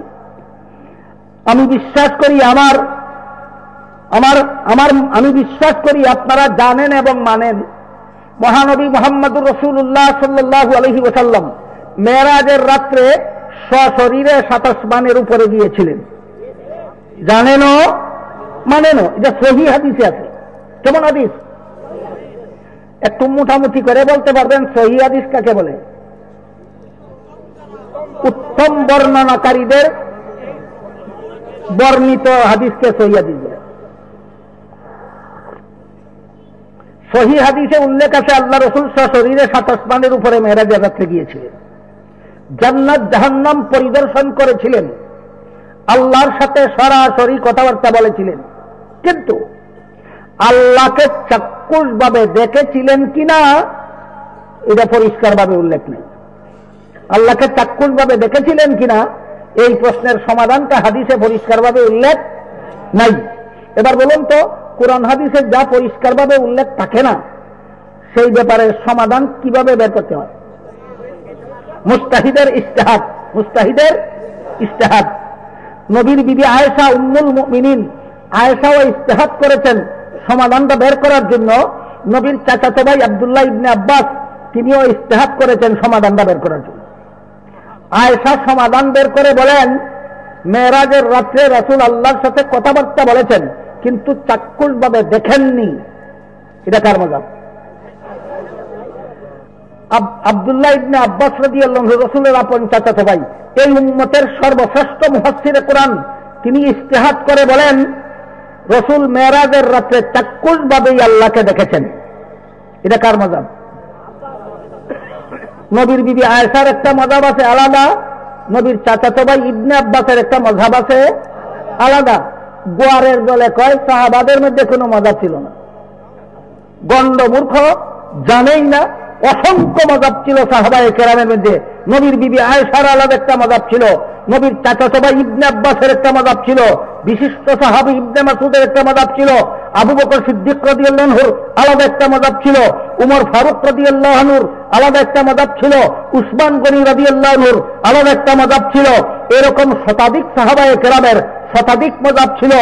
4 মজাবের 4 ইমাম সমস্ত সাহাবাগণের মজহাবগুলিকে 4 মজহাবের মধ্যে সমন্বয় সাধন করে দিয়েছেন। আমার হাতেও সময় নাই, আপনাদের হাতেও সময় নাই। আবু বকরের কোন মজাব ছিল আলোচনা করার সময় নাই, শোনারও সময় নাই। উমরের মজাব কোনটা ছিল আলোচনারও সময় নাই, শোনারও সময় নাই। উসমানের কোন মজাব ছিল আলোচনারও সময় নাই, শোনবারও সময় নাই। ইবনে মাসউদের কোন মজাব ছিল আলোচনারও সময় নাই, শোনবারও সময় নাই। ইবনে মাসউদের কোন মজাব ছিল আলোচনারও সময় নাই, শোনারও সময় নাই। শুধু একটা মজহাব সম্পর্কে বলি। আমি দিনের বেলায় উলামা সমাবেশে বলেছি, বর্তমান সমাজের লামাযহাবীরা যত খুঁটিনাটি বিষয়কে নিয়ে সমাজে ফিতনা ছড়াবার অপচেষ্টায় লিপ্ত, এর মধ্যে সবচেয়ে বড় জঘন্যতম ফিতনা হল নামাজে জুরে আমিন বলার ফিতনা। নামাজে জুরে আমিন বলার ফিতনা। আমিন বলার কোন কোন হাদিসে আমিন আসতে বলার কথাও আছে, কোন কোন হাদিসে আমিন জুরে বলার কথাও আছে। আমিন জুরে বলার কথা যত হাদিসে আছে, এর মধ্যে যেই হাদিসটা সবচেয়ে সহি, আমিন জুরে বলার কথা যত হাদিসে আছে, এর মধ্যে যেই হাদিসটা সবচেয়ে সহি, আমি দিনের বেলা উলামা সমাবেশে বলেছি, আজকে এখন আপনাদেরকে আবার বলছি, আমিন জুরে বলার কথা যত হাদিসে আছে, এর মধ্যে যেই হাদিসটা সহি, সেই হাদিসটা বর্ণনা করেছেন হযরত ওয়াইল ইবনে হুজর রাদিয়াল্লাহু আনহু। ওয়াইল নামের সাহাবী এই হাদিসটা বর্ণনা করেছেন। তিনি বলেন, আমি মুসলমান হওয়ার পর থেকে আল্লাহর রাসূল একটানা 20 দিন আমাকে সাথে নিয়ে নামাজ পড়েছেন, যেন আমি রাসূলের নামাজ দেখে দেখে নিজে নামাজ শিখতে পারি। কতদিন? 20 দিন। এই 20 দিনের মধ্যে হাদিসটা কিন্তু সহি, হাদিসটা সহি। এই 20 দিনের মধ্যে মাত্র 3টা নামাজে রাসূল আমিন আসতে বলেছেন, জুরে বলেছেন। মাত্র 3টা নামাজে রাসূল আমিন জুরে বলেছেন, আর বাকি সব সময়ই রাসূল আমিন আসতে বলেছেন। এই হাদিসটাই আমিন জুরে বলার হাদিসগুলির মধ্যে সবচেয়ে সহি।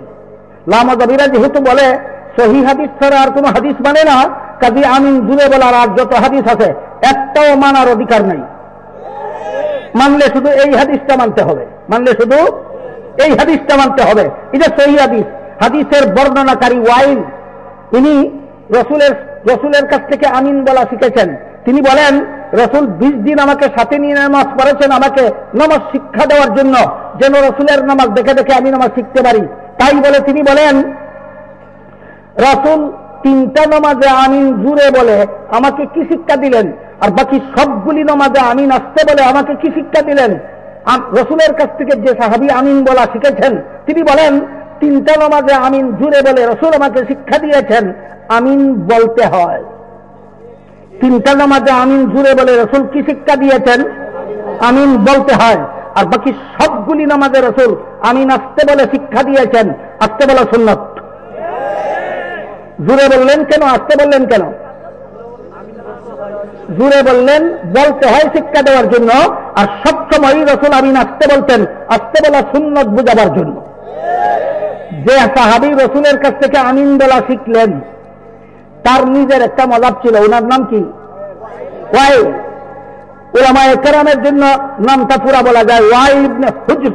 এই হুজর শব্দটার বাংলায় উচ্চারণ করা কঠিন হয়, এই জন্য আপনারা যারা আলেম নাম তাদের জন্য আর বাবার নাম বললাম না, শুধু সাহাবীর নাম বললাম। বর্ণনাকারী সাহাবী হলেন ওয়াইল। ইনি বলেন, রসুল 3টা নামাজে আমিন জুরে বলে আমাকে শিক্ষা দিয়েছেন আমিন বলতে হয়, আর বাকি সবগুলি নামাজে আমিন আসতে বলে আমাকে শিক্ষা দিয়েছেন আসতে বলা সুন্নত। এই জন্য এই ওয়াইল নামের সাহাবীরও আলাদা একটা মজাব ছিল, তার নিজের মজহাব হইল আমিন আসতে বলা সুন্নত। এই আমিন জুরে বলার হাদিসটা যে সাহাবী, সহি হাদিসটা, আমিন জুরে বলার যে সহি হাদিসটা যে ওয়াইল নামের সাহাবী বর্ণনা করেছেন, তার নিজের মজাব কি? নিজেই আমিন জুড়ে বলার হাদিস বর্ণনা করলেন, নিজের মজাবেই হাদিসের বিরুদ্ধে কেন? কাজেই হাদিসে পাইলেই পালনযোগ্য হয় না। হাদিস সবগুলি হাদিস কোন মুসলমানের অনুসরণীয় হতে পারে না, সবগুলি সুন্নত মুসলমানের অনুসরণীয় হতে পারে। এই জন্য কোন মুসলমান আহলে হাদিস হতে পারে না, মুসলমান আহলে সুন্নত হতে পারে। এজন্যই আপনাকে এই যে আহলে সুন্নত হতে হবে, আহলে হাদিস হওয়া যাবে না। আমি জিজ্ঞাসা করি আপনাদেরকে, একজন মুসলমান যদি প্রস্রাবখানায় প্রস্রাব করতে বসে, আপনারা কি জানেন দাঁড়িয়ে প্রস্রাব করা সুন্নত না বসে প্রস্রাব করা সুন্নত? একজন মুসলমান যদি প্রস্রাব করতে বসে, একটা আহলে হাদিসে যদি ওই লোকটাকে দেখে বলে, এই মিয়া তুমি বসে পেশাব করো, সহি হাদিসে আছে রাসূল একদিন দাঁড়িয়ে পেশাব করেছেন, কথা তো সত্য, কথা সত্য। সহি হাদিসে আছে রাসূল জীবনে একদিন দাঁড়িয়ে পেশাব করেছেন, এটা একটা সহি হাদিস আছে বলেই অনুকরণ করা যাবে না? বুঝতে হবে যে রাসূল সারা জীবনেই বসে পেশাব করলেন, তিনি একদিন পেশাব করতে দাঁড়ালেন কেন? বুঝতে হবে না? রাসূলের কাজটার নাম হাদিস, আর বুঝতে হবে যে এই বুঝটার নাম ফিকহ। রাসূলের কথার নাম হাদিস, রাসূলের কাজের নাম হাদিস, রাসূলের সমর্থনের নাম হাদিস, আর এর থেকে যা বুঝতে হবে এই বুঝের নাম ফিকহ। সুতরাং হাদিস ভিন্ন জিনিস, ফিকহ ভিন্ন জিনিস। এই জন্য হাদিসে পেলেই আমল করা যাবে না, দেখতে হবে সুন্নত কিনা সুন্নত নয়। এই জন্য বলেছি মুসলমান আহলে হাদিস হতে পারে না, মুসলমান আহলে সুন্নত হতে পারে। আমি দিনের বেলায় বলেছি, হাদিসে উল্লেখ আছে রাসূল করিম সাল্লাল্লাহু আলাইহি ওয়াসাল্লাম একত্রে 9 বিবি রেখেছেন, তাই আমাদের অনুকরণ করতে হবে। আহলে হাদিস হইল কোথায়? আহলে হাদিস কোন মুসলমান হতে পারে না, মুসলমান কোনদিন আহলে হাদিস হতে পারে না। কাজেই ওই লোকটাকে যদি কোনো আহলে হাদিস বলে, তুমি বসে পেশাব করো কেন, সহি হাদিসে আছে রাসূল দাঁড়িয়ে পেশাব করেছেন, এই গাদাকে কি বলবেন? এই গাদাকে বলতে হবে মাত্র একটা সহি হাদিস রাসূল জীবনে একদিন দাঁড়িয়ে পেশাব করেছেন, আর বাকি সারা জীবনই বসে পেশাব করেছেন। এবার শুধু হাদিস পালন করলে হবে না, দেখতে হবে কারণটা কি, দেখতে হবে কারণটা কি। সারা জীবন ভর বসে পেশাব করেছেন, বসে পেশাব করা সুন্নত শিক্ষা দেওয়ার জন্য একদিন দাঁড়িয়ে পেশাব করেছিলেন ঠেকাবশত, একদিন দাঁড়িয়ে পেশাব করেছিলেন ঠেকাবশত, দাঁড়িয়ে পেশাব করা জায়েজ আছে শিক্ষা দেওয়ার জন্য। তখন সারা জীবনের সুন্নত বাদ দিয়ে একদিনের জায়েজ আমল করব? 17 দিনের সুন্নত বাদ দিয়ে 3 দিনের জায়েজ আমল করব? ওয়াইল নামের সাহাবী এই সহি হাদিস বর্ণনা করেছেন, রাসূল 3টা নামাজে আমিন জুড়ে বলেছেন। এই ওয়াইল নামের সাহাবী তার নিজস্ব মাযহাব কি ছিল? নিজেই জুড়ে বলার হাদিস বর্ণনা করলেন, নিজের মাযহাবই সহি হাদিসের বিরুদ্ধে কেন? একটা হলো হাদিস আর একটা হলো সুন্নত। হাদিস আর সুন্নত এক কথা নয়। নবীর যে কথা, যে কাজ, যে সমর্থন উম্মতের জন্য অনুসরণীয় নয়, অনুকরণীয় নয়, সেটা হাদিস কিন্তু সুন্নত নয়। নবীর যে কথা, যে কাজ, যে সমর্থন উম্মতের জন্য অনুসরণীয়, সেটা হলো সুন্নত। সাহাবী ওয়াইল বলেন, রাসূল সব দিনই আমিন আসতে বলেছেন, আমিন আসতে বলা সুন্নত শিক্ষা দেওয়ার জন্য। 3 নামাজে আমিন জুড়ে বলেছেন কি শিক্ষা দেওয়ার জন্য? আমিন পড়তে হয়। বাকি রইল রাসূল কি না জায়েজ পদ্ধতিতে আমিন জুড়ে বলেছিলেন নাকি জায়েজ পদ্ধতিতে? তাহলে অন্তত এইটা তো স্বীকার করতে হবে যে রাসূল যেহেতু 3টা নামাজে আমিন জুড়ে বলেছিলেন, যদিও শিক্ষা দেওয়ার জন্য, কিন্তু জায়েজ তো। আমিন জুড়ে বলা জায়েজ, আসতে বলা সুন্নত। এখন যদি চাপাবাজি করে কোন লামাযহাবী বলে যে আমরা সুন্নতটা বাদ দিলাম, জায়েজটা আমল করলাম, দুষ্কৃ, এটা শুধু চাপাবাজি করে বলতে পারে, শুধু তর্কের খাতিরে বলতে পারে। কোন মুসলমান স্বেচ্ছায় সজ্ঞানে একই কাজের যদি 2টা পদ্ধতি থাকে, একটা সুন্নত একটা জায়েজ, এই লোকটা সুন্নত বাদ দিয়া জায়েজ পথে যাইতে পারে? এই ব্যক্তি মুসলমান নয়, মুসলমান নামের ফিতনাবাজ। ফিতনাবাজি করে কোন লামাযহাবী যদি তর্কের খাতিরে বলে আমি জায়েজটা অবলম্বন করলাম, দোষ কি? আমি বললাম কোনো দোষ নাই। পৌয়ের বেলায় দুই রকমের হাদিস আছে। এক হাদিসে রাসূল বলেন আবগাদুল মুবাহাতে ইনদাল্লাহি তালাক, এই হাদিসের দ্বারা প্রমাণিত বউ তালাক দেওয়া যায়। এই হাদিসের দ্বারা প্রমাণিত কি? বউ তালাক দেওয়া যায়। আরেক হাদিসে উল্লেখ আছে হযরত উসমান ইবনে মাযউন রাদিয়াল্লাহু তাআলা আনহু রাসূলের কাছে বউ তালাক দেওয়ার অনুমতি চাইছিলেন। কিসের অনুমতি? বউ তালাক দেওয়ার অনুমতি চাইছিলেন। রাসূল অনুমতি না দিয়া বলেন আন নিকাহু মিন সুন্নতি ওয়ালা রাহবানিয়্যাতা ফিল ইসলাম, বউ নিয়ে জীবন যাপন করা আমার সুন্নত। এক হাদিসে বলেন বউ তালাক দেওয়া জায়েজ, আর এক হাদিসে বলেন বউ নিয়ে জীবন যাপন করা সুন্নত। এক হাদিসে বলেন বউ তালাক দেওয়া জায়েজ, আর এক হাদিসে বলেন বউ নিয়ে জীবন যাপন করা সুন্নত। বলুন বউ তালাক দেওয়ার হাদিসও আছে কিনা? সুন্নত বুঝাবার জন্য না জায়েজ বুঝাবার জন্য?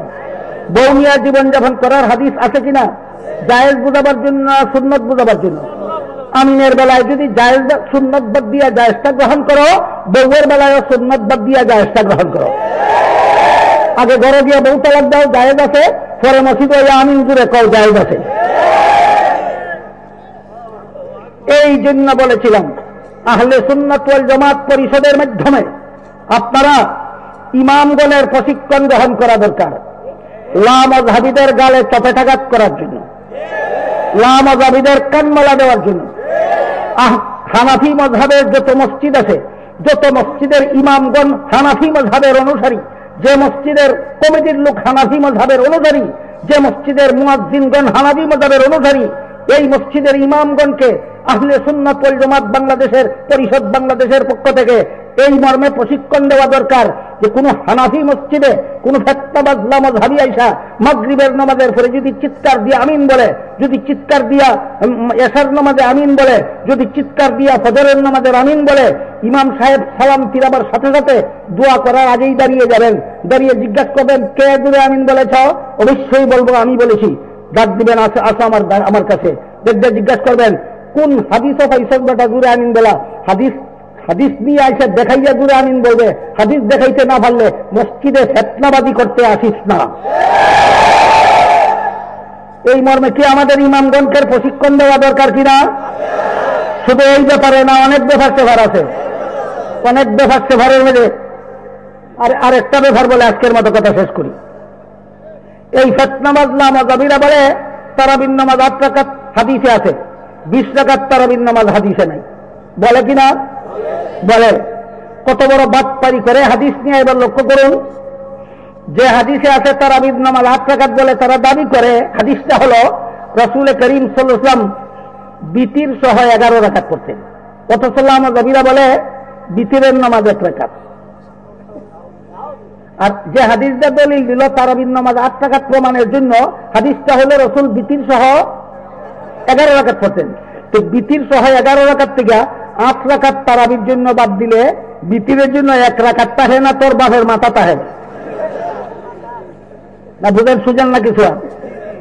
তাহলে লামাযহাবীরা তারাবির বেলায় যে হাদিসটা দলিল দেয়, এই হাদিসের দ্বারা প্রথমে বিতিরের নামাজ 3 রাকাত প্রমাণ হয়ে যায়। 2 নম্বর, যেই হাদিসে আছে আল্লাহর রাসূল বিতির সহ 11 রাকাত পড়তেন, এই হাদিসের শেষের দিকে উল্লেখ আছে এই 11 রাকাত নামাজ আল্লাহর রাসূল 12 মাস পড়তেন। 12 মাস।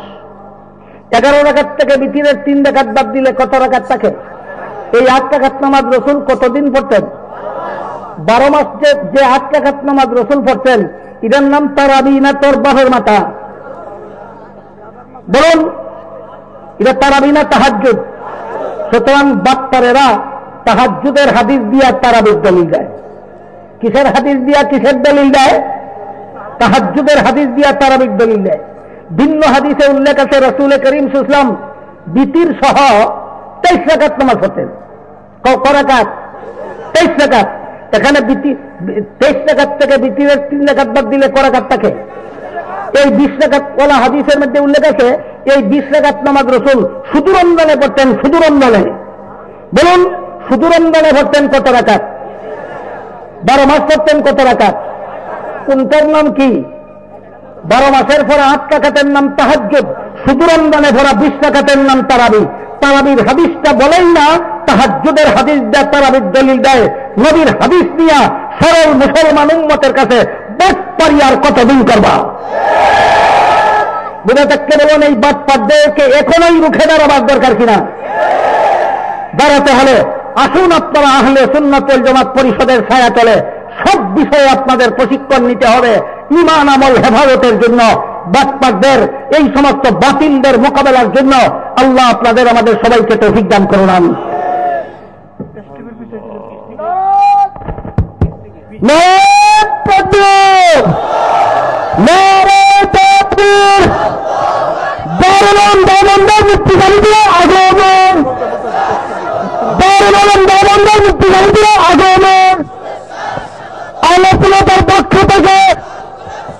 আলোচনার পক্ষ থেকে মুহতারাম হাজরিন, অল্প সময়ের জন্য সবাই বসে যাব, একটা লোক উঠবো না, মেহরবানি করে। মেহমানের সম্মান কেমন মেহমান, যাদের উসিলায় আজকে আমাদের মাথায় টুপি, মুখে দাড়ি, ঠিক না বেঠিক বলেন? দারুল উলুম দেওবন্দ বাদ দিলে উপমহাদেশে আর ইসলামের অস্তিত্ব থাকে না। এই দেওবন্দের মুহাদ্দিস এবং মুফতি, বহু কিতাবের ব্যাখ্যাকার, বহু কিতাবের সারে হযরত আসছেন। একেবারে সংক্ষেপে দু চারটা কথা বলে দোয়া করবেন। আমরা কি হুজুরের হাতে দোয়া করে যাব না? কারা কারা যাবেন হাত তুলে দেখান। জাযাকুমুল্লাহু খাইরান। সবাই বসেন, কেউ বেয়াদবি করবেন না, ইনশাআল্লাহ কেউ বেয়াদবি করবেন না। এনারা আমাদের রুহানি পিতা, ওনারা আমাদের আবাই, উলাইকা আবাই ফাজিনি বিমিসলিহিম ইযা জামাআতনা ওয়া জারুরুল মাজামিউ। মুহতারাম হাজরিন, শেষ পর্যায়ে আমরা সর্বপ্রথম আমাদের আহলে সুন্নাত জামাত পরিষদের সভাপতি, দেশ বরেণ্য আলেমে দ্বীন, মুনাজির ইসলাম, বাতিলের আতঙ্ক, তর্জমানে আহলে হক, ইমামে আহলে সুন্নাত ওয়াল জামাত আল্লামা ওলিপুর সাহেবকে মোবারকবাদ এবং শুকরিয়া জ্ঞাপন করছি। 2 নম্বর, এই আফতাবনগরের এলাকাবাসী, এই এলাকার মালিক সমিতির কর্তৃপক্ষ আমাদেরকে সম্মেলন করার জন্য যেইভাবে সহযোগিতা করেছেন, সর্বপ্রথম আমরা আফতাবনগর মালিক সমিতির সভাপতি, সেক্রেটারি সহ সবাইকে আমরা ধন্যবাদ জানাই, শুকর জ্ঞাপন করি এবং শেষ মোনাজাতে এখন ওনাদের সঙ্গে দোয়া হবে, ইনশাআল্লাহ দোয়া করব। এবং প্রশাসন, এই এলাকার ওসি সাহেব, যিনি আমাদেরকে অনুমোদন দেওয়ার আগে বলে আপনাদের সম্মানের জন্য আগে আমার পকেট থেকে চাঁদারেন 5,000 টাকা, তারপরে অনুমোদন। ওনার অসুস্থ, ওনার আত্মীয়স্বজন, ওনার স্ত্রী, ছেলে, উনি দোয়া চাইছেন, ওনার মা বাপের জন্য দোয়া চাইছেন, বাচ্চার জন্য দোয়া চাইছেন। আমরা ওনার জন্য বিশেষভাবে দোয়া করব।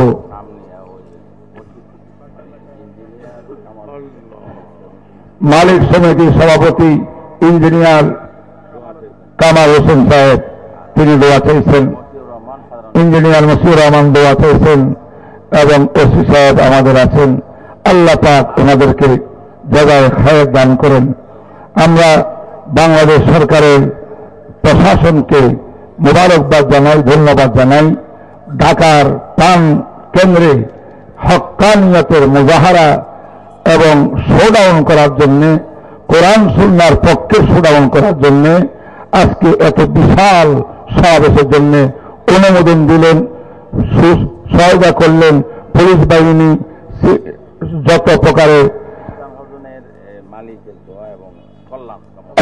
আমরা ইসলাম হাউজিনের মালিকের জন্য দোয়া করব, সর্বপ্রকার যারা সহায়তা করেছেন আমাদেরকে। মুহতারাম হাজরিন, ইতিমধ্যে একটা ঘোষণা বলে দিই, এই আফতাবনগরের একটা জামিয়া আমাদের মুফতি মোহাম্মদ আলী সাহেবের প্রতিষ্ঠিত ইদারাতুল উলুম আল ইসলামিয়া, এই মাদ্রাসার বার্ষিক মাহফিল কিন্তু আগামী 2 এবং 3 তারিখ। অনেকে মনে করেন আজকে ওনার মাহফিল হয়ে গেছে, আফতাবনগরের মাহফিলটা একটাই, এটা হলো আহলে সুন্নাত জামাতের মাহফিল। ওইটা হবে আমাদের কেন্দ্রীয় এদারা ইদারাতুল উলুমুল ইসলামিয়ার মাহফিল, আমরা সবাই ইনশাআল্লাহ সেখানেও শরীক হব ইনশাআল্লাহ তাআলা। সেখানে দারুল দেওবন্দের মুহতামিম সাহেব সহ আওলাদ রাসূল সৈয়দ মাহমুদ মাদানী দামাত বরকাতুহুল আলিয়া সহ দেশের অনেক বড় আলেম উলামা থাকবেন। আমি আহলে সুন্নাত জামাত পরিষদের পক্ষ থেকে আজ 2 দিনব্যাপী সম্মেলনের সমাপনীতে সকল ভাইদের শুকরিয়া জ্ঞাপন করছি। উলামায়ে কেরাম, তালাবায়ে আজিজ, মাসাজিদের আইম্মা, ধর্মপ্রাণ সর্বস্তরের মুসলমান যারা এই সম্মেলনে অংশগ্রহণ করে কামিয়াব করেছেন, সবাইকে শুকরিয়া ধন্যবাদ জানাই। এবং পাশাপাশি আমাদের বক্তব্যের মধ্যে যদি তার কোনো শব্দের দ্বারা আপনাদের মনে আঘাত যায়, তার জন্য আমরা দুঃখ প্রকাশ করতেছি। আমাদের উদ্দেশ্য কাউকে আঘাত দেওয়া নয়, আমাদের উদ্দেশ্য কারো গীবত করা নয়। খোদার কসম, আমাদের উদ্দেশ্য হল হক ও হক্কানিয়তকে টিকিয়ে রাখা, মুসলমান জাতির ঈমান আকীদাকে সংরক্ষণ করা।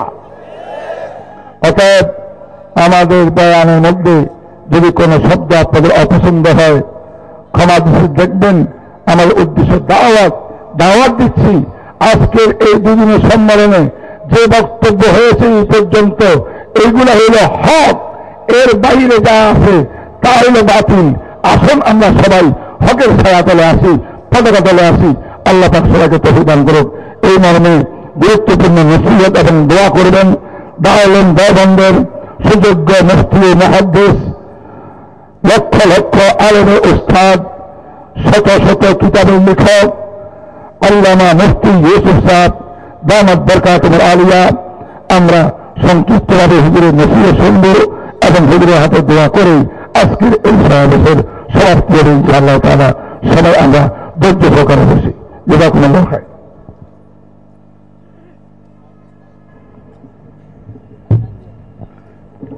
السلام عليكم ورحمة الله وبركاته.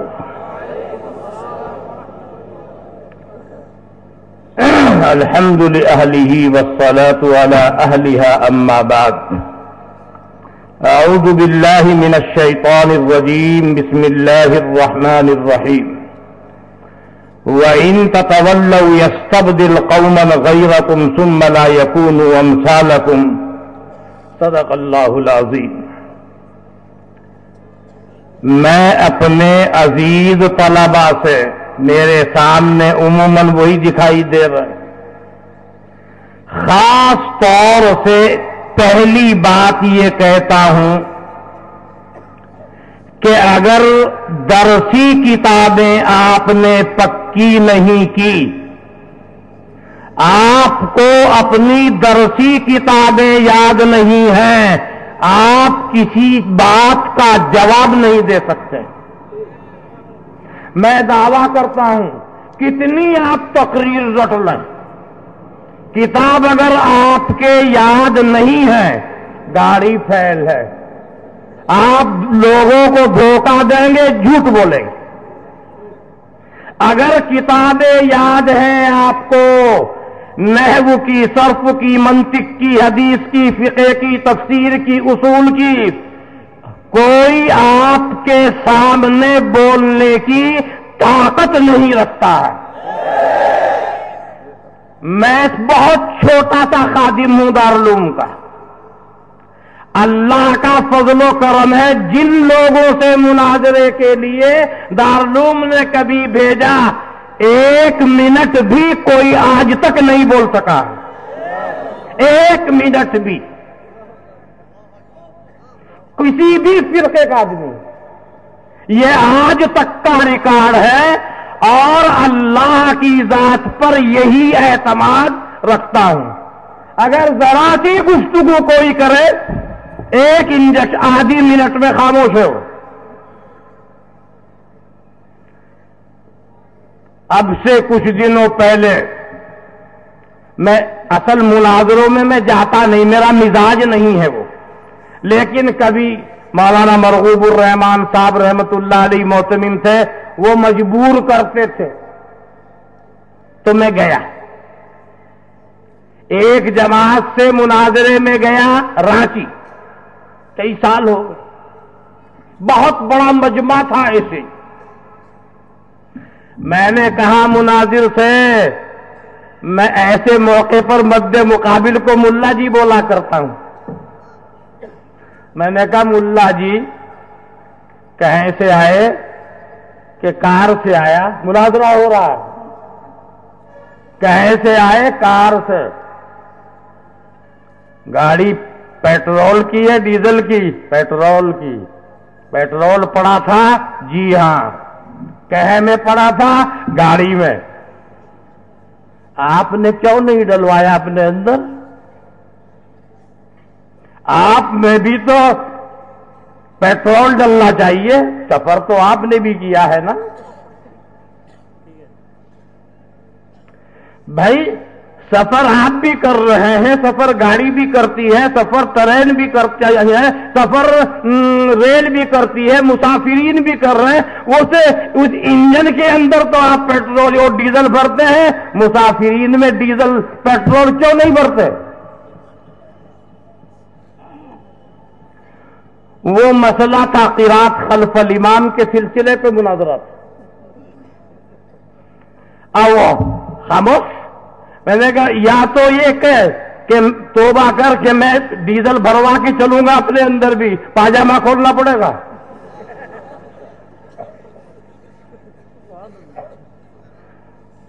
بس بالکل یہی مسئلہ وہاں کا ہے. اب قرآن و حدیث پہ غور کرتا رہے.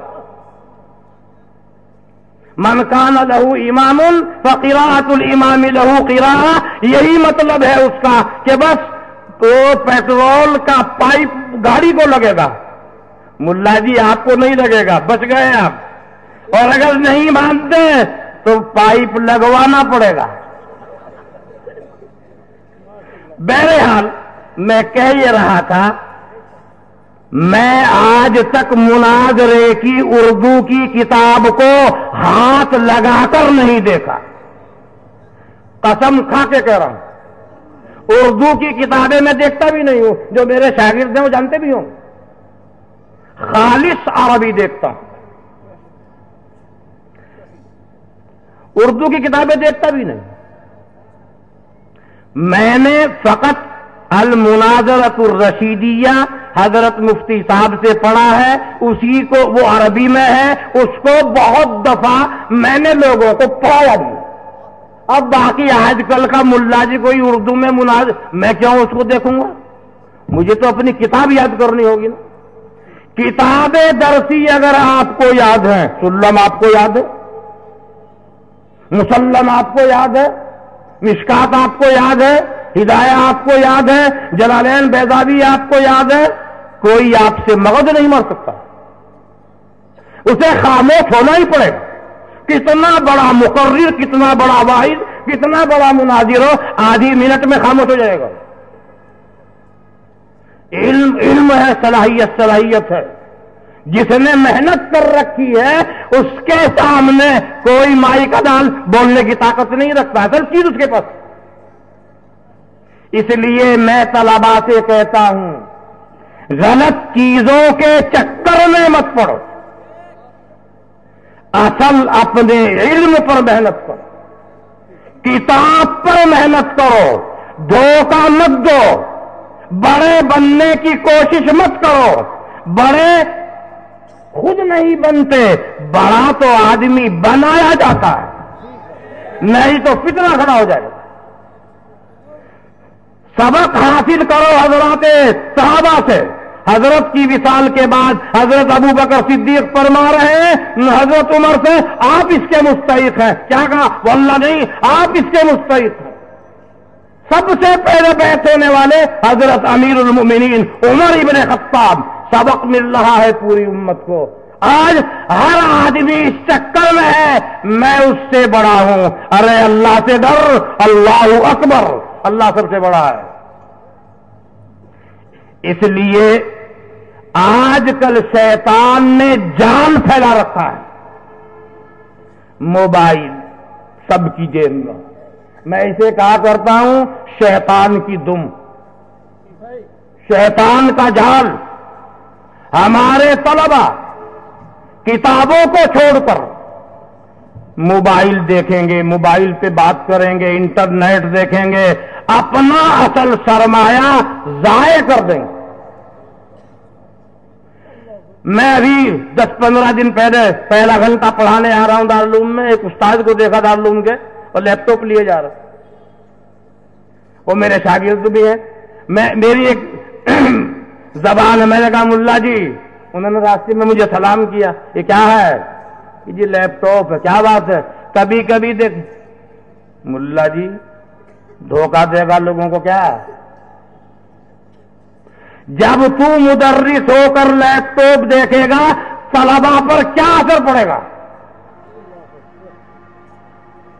इसमें जो मसला तुम देखोगे 2 दिन के बाद खुदा की कसम खा के कहता हूं तेरे बाप को भी याद नहीं रहेगा। वो इल्म हासिल करने का तरीका वही है, वही रहेगा जो हमारे अकाबिर और बुजुर्गों का रहा है। किताबें देखो, ये चक्कर छोड़ दो। एक जमाना था बुजुर्गान दीन कहते थे कि खलवत और गोशा नशीनी इख्तियार करो। मैं कहता हूं आज गोशा नशीनी में और ज्यादा खतरा। शैतान ने जाल बिछा रखे, मगर अल्लाह जिसको बचाए। मेरे कहने का मंशा ये, अगर आपने अपनी दरसी किताबों को मजबूत किया, और अल्लाह का ये दस्तूर नहीं है कि जो बंदा मेहनत करे उसे महरूम कर दे, ये अल्लाह के यहां का दस्तूर नहीं है। अनवर शाह ने मेहनत की, कश्मीर के हैं, अल्लाह ताला ने नाम रोशन किया। कोई नजीर नहीं है उनके जमाने में, इतने कसीरुल मुताला है, नजीर नहीं मिलती। इन्नल्लाह ला युज़ीउ अज्रल मुहसिनीन। तलबा उलमा तो समझेंगे। फतहुल मुल्हिम में अल्लामा शब्बीर अहमद उस्मानी एक मसले में फंसे, उनके पास गए कि हजरत ये इसकाल, उन्होंने फट तकरीर की। शाह साहब, तो मैंने कहा इतनी लंबी चौड़ी तकरीर हजरत कहां याद रहेगी, लिख के दे दो। तो लिख कर दी अनवर शाह ने। अब वो उनकी तकरीर नकल कर रहे हैं फतहुल मुल्हिम में और कह रहे हैं, मैं अरबी इबारत पढ़ूंगा उनकी। कहते हैं सअलतुल अल्लामतन नक़िय्यत तक़ी अल्लज़ी लम तरल उयून मिसला वलम यरहुवा मिसला वलौ कान फी सालिफि ज़मान लकान लहु शानुन फी तबक़ति अहलिल इल्म अज़ीम वहुवा सय्यिदुना व मौलाना अल अनवरुल कश्मीरी अतालल्लाहु बक़ाअहु अन अवाइल सूरतिन नज्म फ़अजाबा व हाज़ा ख़त्तुहु। ये उनकी तहरीर है, ये कर रहे हैं तारीफ अल्लामा शब्बीर अहमद उस्मानी फतहुल मुल्हिम शरह मुस्लिम में। यानी कह रहे हैं उस शख्स ने अपने जैसा कोई नहीं देखा। मेहनत जब बंदा करेगा, अल्लाह ताला का दस्तूर है इन्नल्लाह ला युज़ीउ अज्रल मुहसिनीन। मेहनत करो पढ़ाई में। मैं तलबा से कहता हूं वहां भी, अजीज बच्चों सियासत छोड़ दो, वो खालिस झूठ है। इल्म पर मेहनत करो, किताबों पर। इसमें सच्चाई है, इसमें जान है, इसमें कुव्वत है। ये दुनिया की भी रोशनी है, ये आखिरत की भी रोशनी है। अगर हमारे बच्चों ने मेहनत करनी छोड़ दी, आगे क्या होगा अंजाम? हमने देखा हमारे असातिज़ा को सारी किताबें ही पढ़ी। हम इतने पीछे हटते जा रहे हैं, अपनी ही किताबें हमें याद नहीं है। क्या हमने पढ़ा काफिया में क्या, शरजामी में क्या, मिशकात में क्या, हदीस में क्या, फुला में क्या? अब क्या जवाब देगा वो? इसलिए सबसे पहले तो जरूरत है बहुत मेहनत करने की। क्यों भाई बच्चों, तलबाए अजीज, मेरी उर्दू जबान आपकी समझ में आई? ये नसीहत और गुजारिश मेरी तलबा से रहती है, भाई कल आप ही को जिम्मेदार बनना है। मेहनत करो, किताबें बिल्कुल अजबर हिफज याद हों, کسی چیز کی ضرورت، کوئی طاقت نہیں کسی کی. مجھے ایک دفعہ، وہ بہت پرانی بات، بالکل جوان تھا، 30-31 سال پہلے کی بات. ایک مجتہد تھا شیعوں میں، اس نے ایک گاؤں میں، وہیں ضلع مظفر نگر میں، وہاں شیعہ زیادہ ہیں، مالدار لوگ ہیں، پریشان کر رکھا. آ کے ان لوگوں نے کہا ہے چل میں نہیں جاتا. کچھ میرا مزاج تھا بھی ایسے ہی اس وقت میں. بس اس نے کہا جی میں جا رہا ہوں، لیکن وہ ہماری عورتیں پریشان ہیں، وہ حضرات صحابہ کرام کو گالی دے رہا ہے، وہ چیلنج کر رہا ہے دنیا کے سارے سنی آ جائیں. میں نے کہا اچھا آ جا چل. میں چلا گیا. اس نے بہت کہا دنیا کے، میں نے کہا بیٹے دنیا کے سارے ایسے ظالم کے چنگل میں پھنسا ہوا ہے، انشاءاللہ اللہ کی رحمت سے تیری شیطانی کوئی طاقت تجھے نہیں بچا سکتی آج. اور ابھی زیادہ دیر نہیں، 5 منٹ کے بعد ہم تفریح کریں گے آپ سے، 5 منٹ کے بعد انجیکشن لگا دیں گے. پہلے ہی میں نے بولا، لیکن اس کی سمجھ میں نہیں آیا. کہا میں یوں ہوں، میں تہران سے، اور ایسے PhD کی ڈگری، اور دنیا کے سننی ٹھیک ہے. ابھی دیکھو کچھ، جب 5 منٹ کا وقت قریب آیا، میں نے کہا اچھا بھائی PhD کی ڈگری کی ہے، آپ تو بڑے قابل آدمی ہوں گے، آپ نے تو پھر حدیث کی بھی سب کتابیں کیوں نہیں؟ اور میں نے کہا آپ نے تو اصول کافی بھی پڑھی ہوگی کیوں نہیں؟ ہمارے یہاں اصول کافی ایسی ہے جیسے آپ کے یہاں بخاری شریف. میں نے کہا واہ واہ، آپ سے بات کی جا سکتی ہے. میں نے نکال کے بیگ میں سے اصول کافی، اس کے وہم و گمان میں بھی نہیں ہوگا کہ جس سے تیرا پالا پڑ رہا ہے تیری کتاب اس کے بیگ میں ہو. میں نے پھینکی، لے بیٹے کتاب تو عربی میں ہے، جہاں سے تو چاہے ایک صفحہ عبارت پڑھ دے، اگر تو نے پڑھ دی میں لکھ کر دیتا ہوں کہ یوسف اس سے ہار گئے. لیکن پڑھے گا کیسے؟ اس کے لیے تو کافی حفظ یاد ہونی چاہیے، تبھی تو پڑھے گا عربی عبارت. اب وہ چپ، وہ اپنے اسٹیج پر ہے، وہیں سے پھینک دی کتاب، یہ تیری کتاب ہے، جہاں سے چاہے ایک صفحہ پڑھ دے. اب وہ جو اس کے پاس بیٹھے ہیں اس کے لوگ، وہ میں نے کہا کیا کر رہے کونی؟ لاٹھی بھی داخل کر اندر کرو گے تب بھی نہیں پڑھ سکتا ہے. اس کا باپ بیٹھا ہے یہاں، نہیں اس نے کتاب کو ہاتھ نہیں لگا.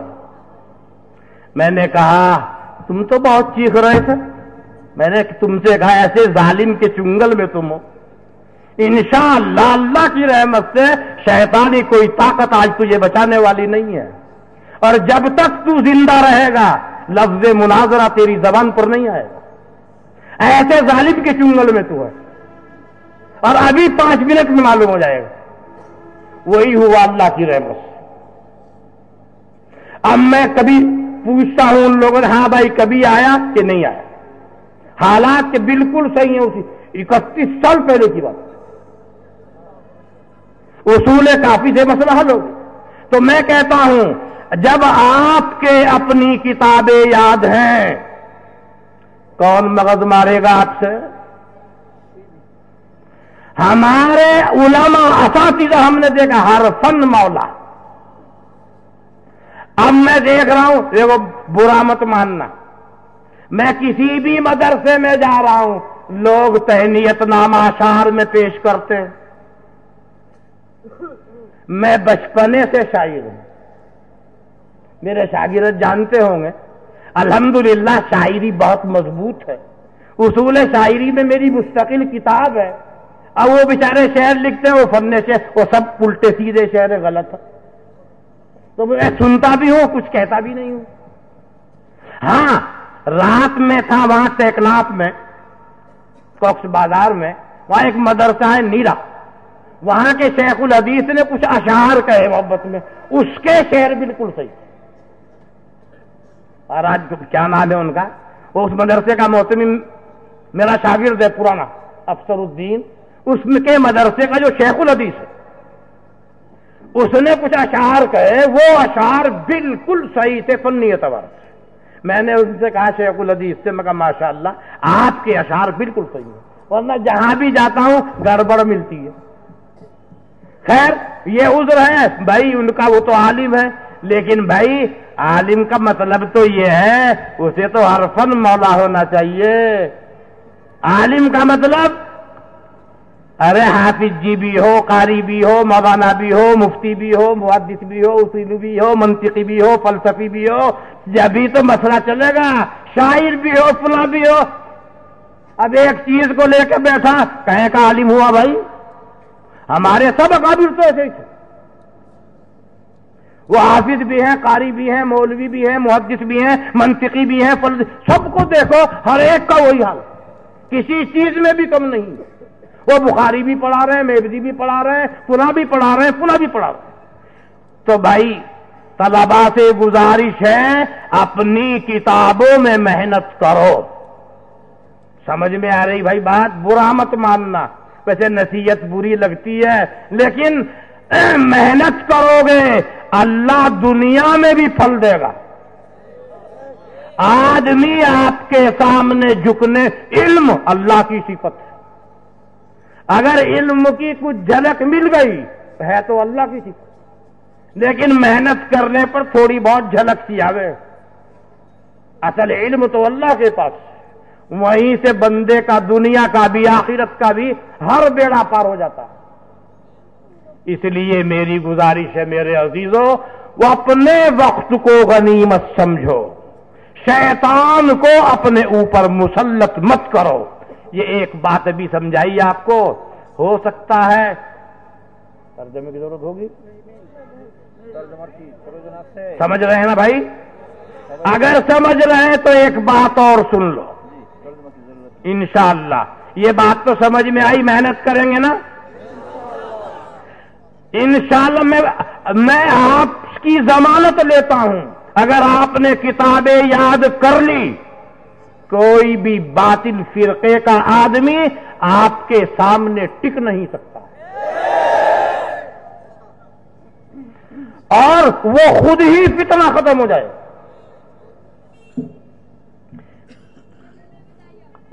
डीजल पेट्रोल की बात भी समझ में आ गई।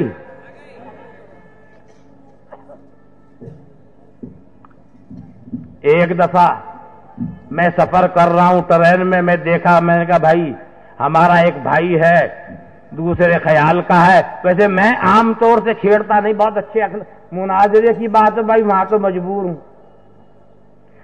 कहीं मुनाजरा हो अब मैं मजबूर हूं, अब तो मुझे कहना ही पड़ेगा। और अगर मुनाजरा ना हो, कहीं बात हो रही है, मैं कभी अखलाक से नहीं गिरता हूं, अच्छे सबसे मिलता हूं। मैं भी सफर कर रहा हूं, एक साहब सफर कर रहे हैं, मैंने कहा भाई खैरियत से हैं? मौलाना अच्छे भी हैं। खैर मैंने कहा वो बातें छोड़ो, वो तो होती है यार, तुम भी मुसाफिर हो मैं भी मुसाफिर हूं, चलो बैठो, लो चाय पियो, खाओ। हो गया सब, ताल्लुक हुआ। कहने लगे अच्छा गुस्ताखी माफ कुछ पूछ लूं? मैंने कहा पूछोगे तो अलावा जलील होने के कुछ हासिल नहीं होगा आपको, अब आपकी मर्जी है, जलील होना हो तो पूछ लो, और सुकून और इत्मीनान से रहना चाहते हो तो आपकी मर्जी है। मुझसे पूछने का मतलब जलील होना है। मैं ऐसे सीधे सीधे बोल देता हूं लोगों को, मैं कहा मुझसे तुम पूछोगे तुम्हें जलील होना पड़े। कहने लगे कि आप सल्लल्लाहु अलैहि वसल्लम को आप हाजिर नाजिर क्यों नहीं मानते? मैंने कहा अच्छा। मैंने कहा भाई एक बात तो बता, हजरत को महराज हुई कि नहीं? क्या महराज हुई है? जब महराज हुई है अब सोच समझ के बोल, क्या बोल रहा है? क्या हाजिर नाजिर को भी महराज होगी? क्या तुम कह रहे हो? इससे महराज का इंकार लाजिम आ रहा है। अगर महराज के इंकार की ताकत हो तो करो, वो नहीं तो ईमान के बारे में सोचो। अब वो परेशान हो गए, कहने लगा आप सल्लल्लाहु अलैहि वसल्लम عالم الغیب ہیں، آپ کیوں نہیں مانتے؟ میں نے کہا بھائی اتنا شور مت مچاؤ، دیکھو حضرت پر وحی آئی کہ نہیں؟ جہاں وحی تو آئی ہے۔ میں نے کہا اللہ کے بندے کچھ تو سوچ، عالم الغیب پر وحی آتی ہے کیا کہہ رہے ہو؟ اگر عالم الغیب کہتے ہو وحی کا انکار لازم آئے گا، وحی کے انکار کا نتیجہ جانتے ہو؟ غور کرو ایمان پر۔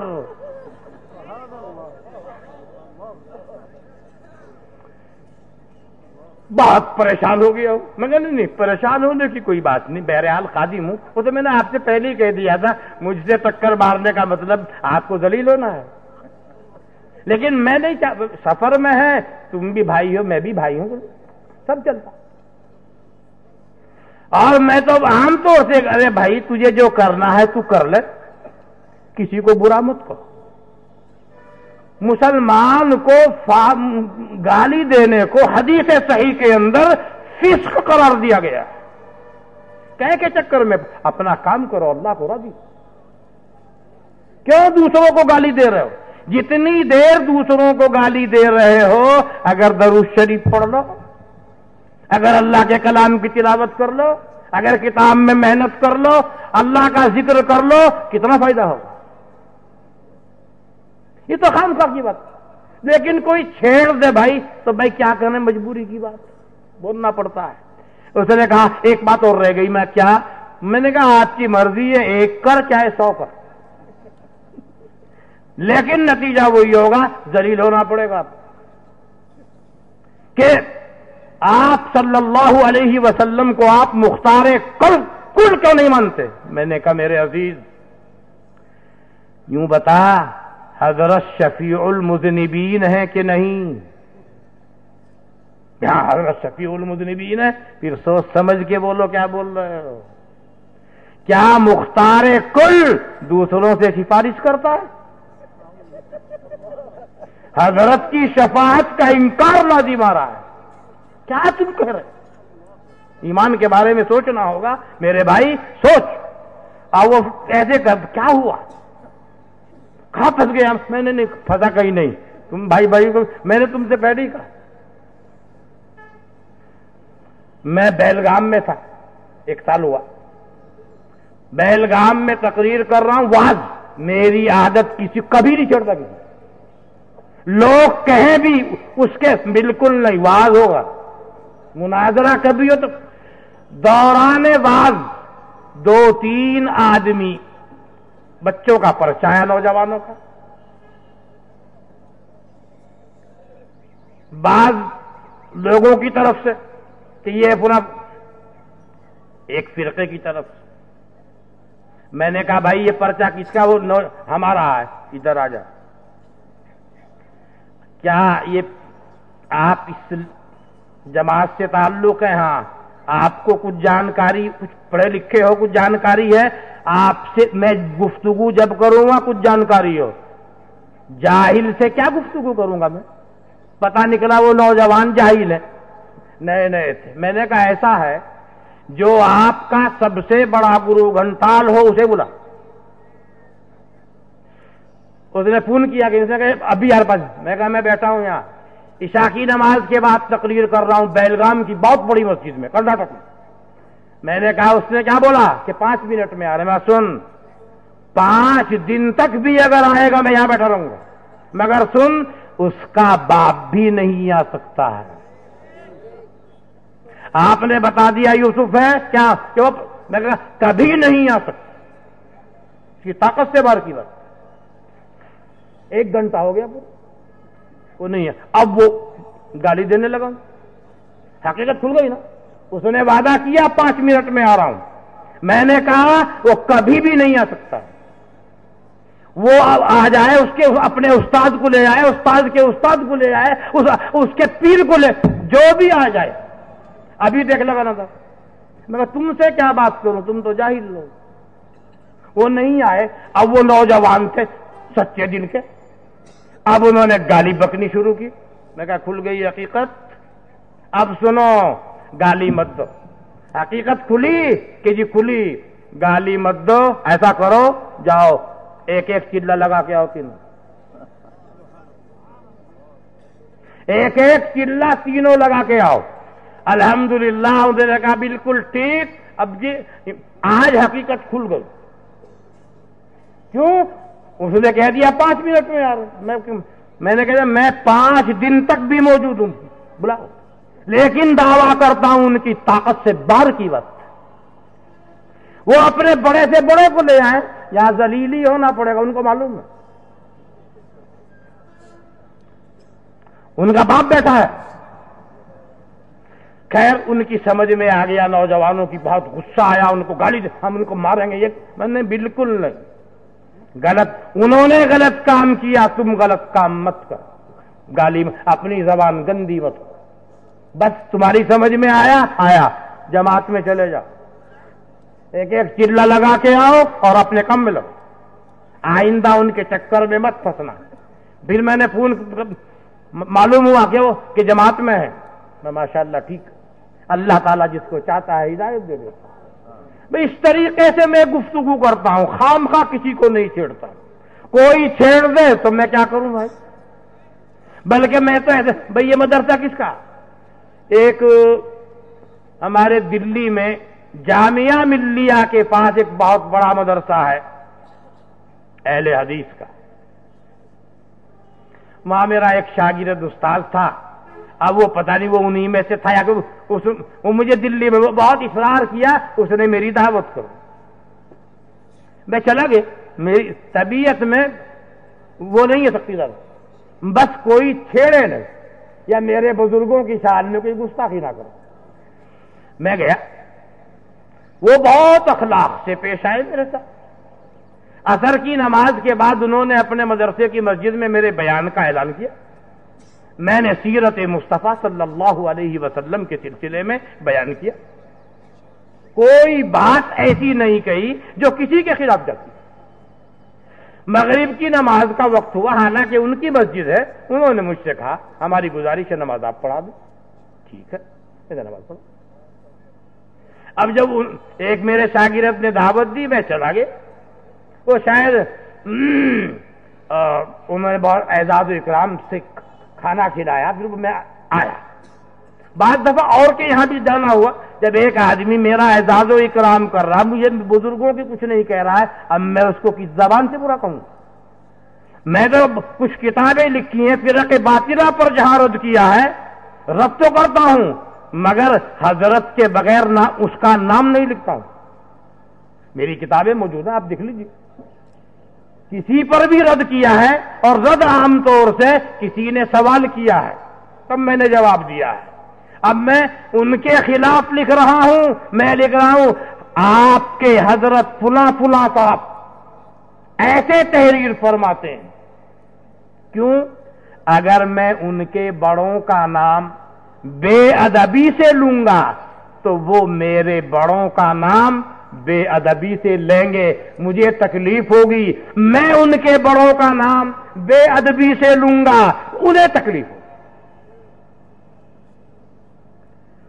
میں کل کچھ بازار میں تھا، وہاں کے علماء نے مجھ سے بہت سے سوالات، اس میں سے ایک سوال کیا کہ حافظ ابن تیمیہ رحمت اللہ علیہ کے بارے میں آپ کی کیا رائے ہے؟ میں نے کہا میں کوئی صاحب رائے نہیں ہوں بھائی، میں تو پکا مقلد ہوں امام ابو حنیفہ کا، میں صاحب رائے نہیں ہوں، میں مجتہد نہیں ہوں، میں تو مقلد ہوں۔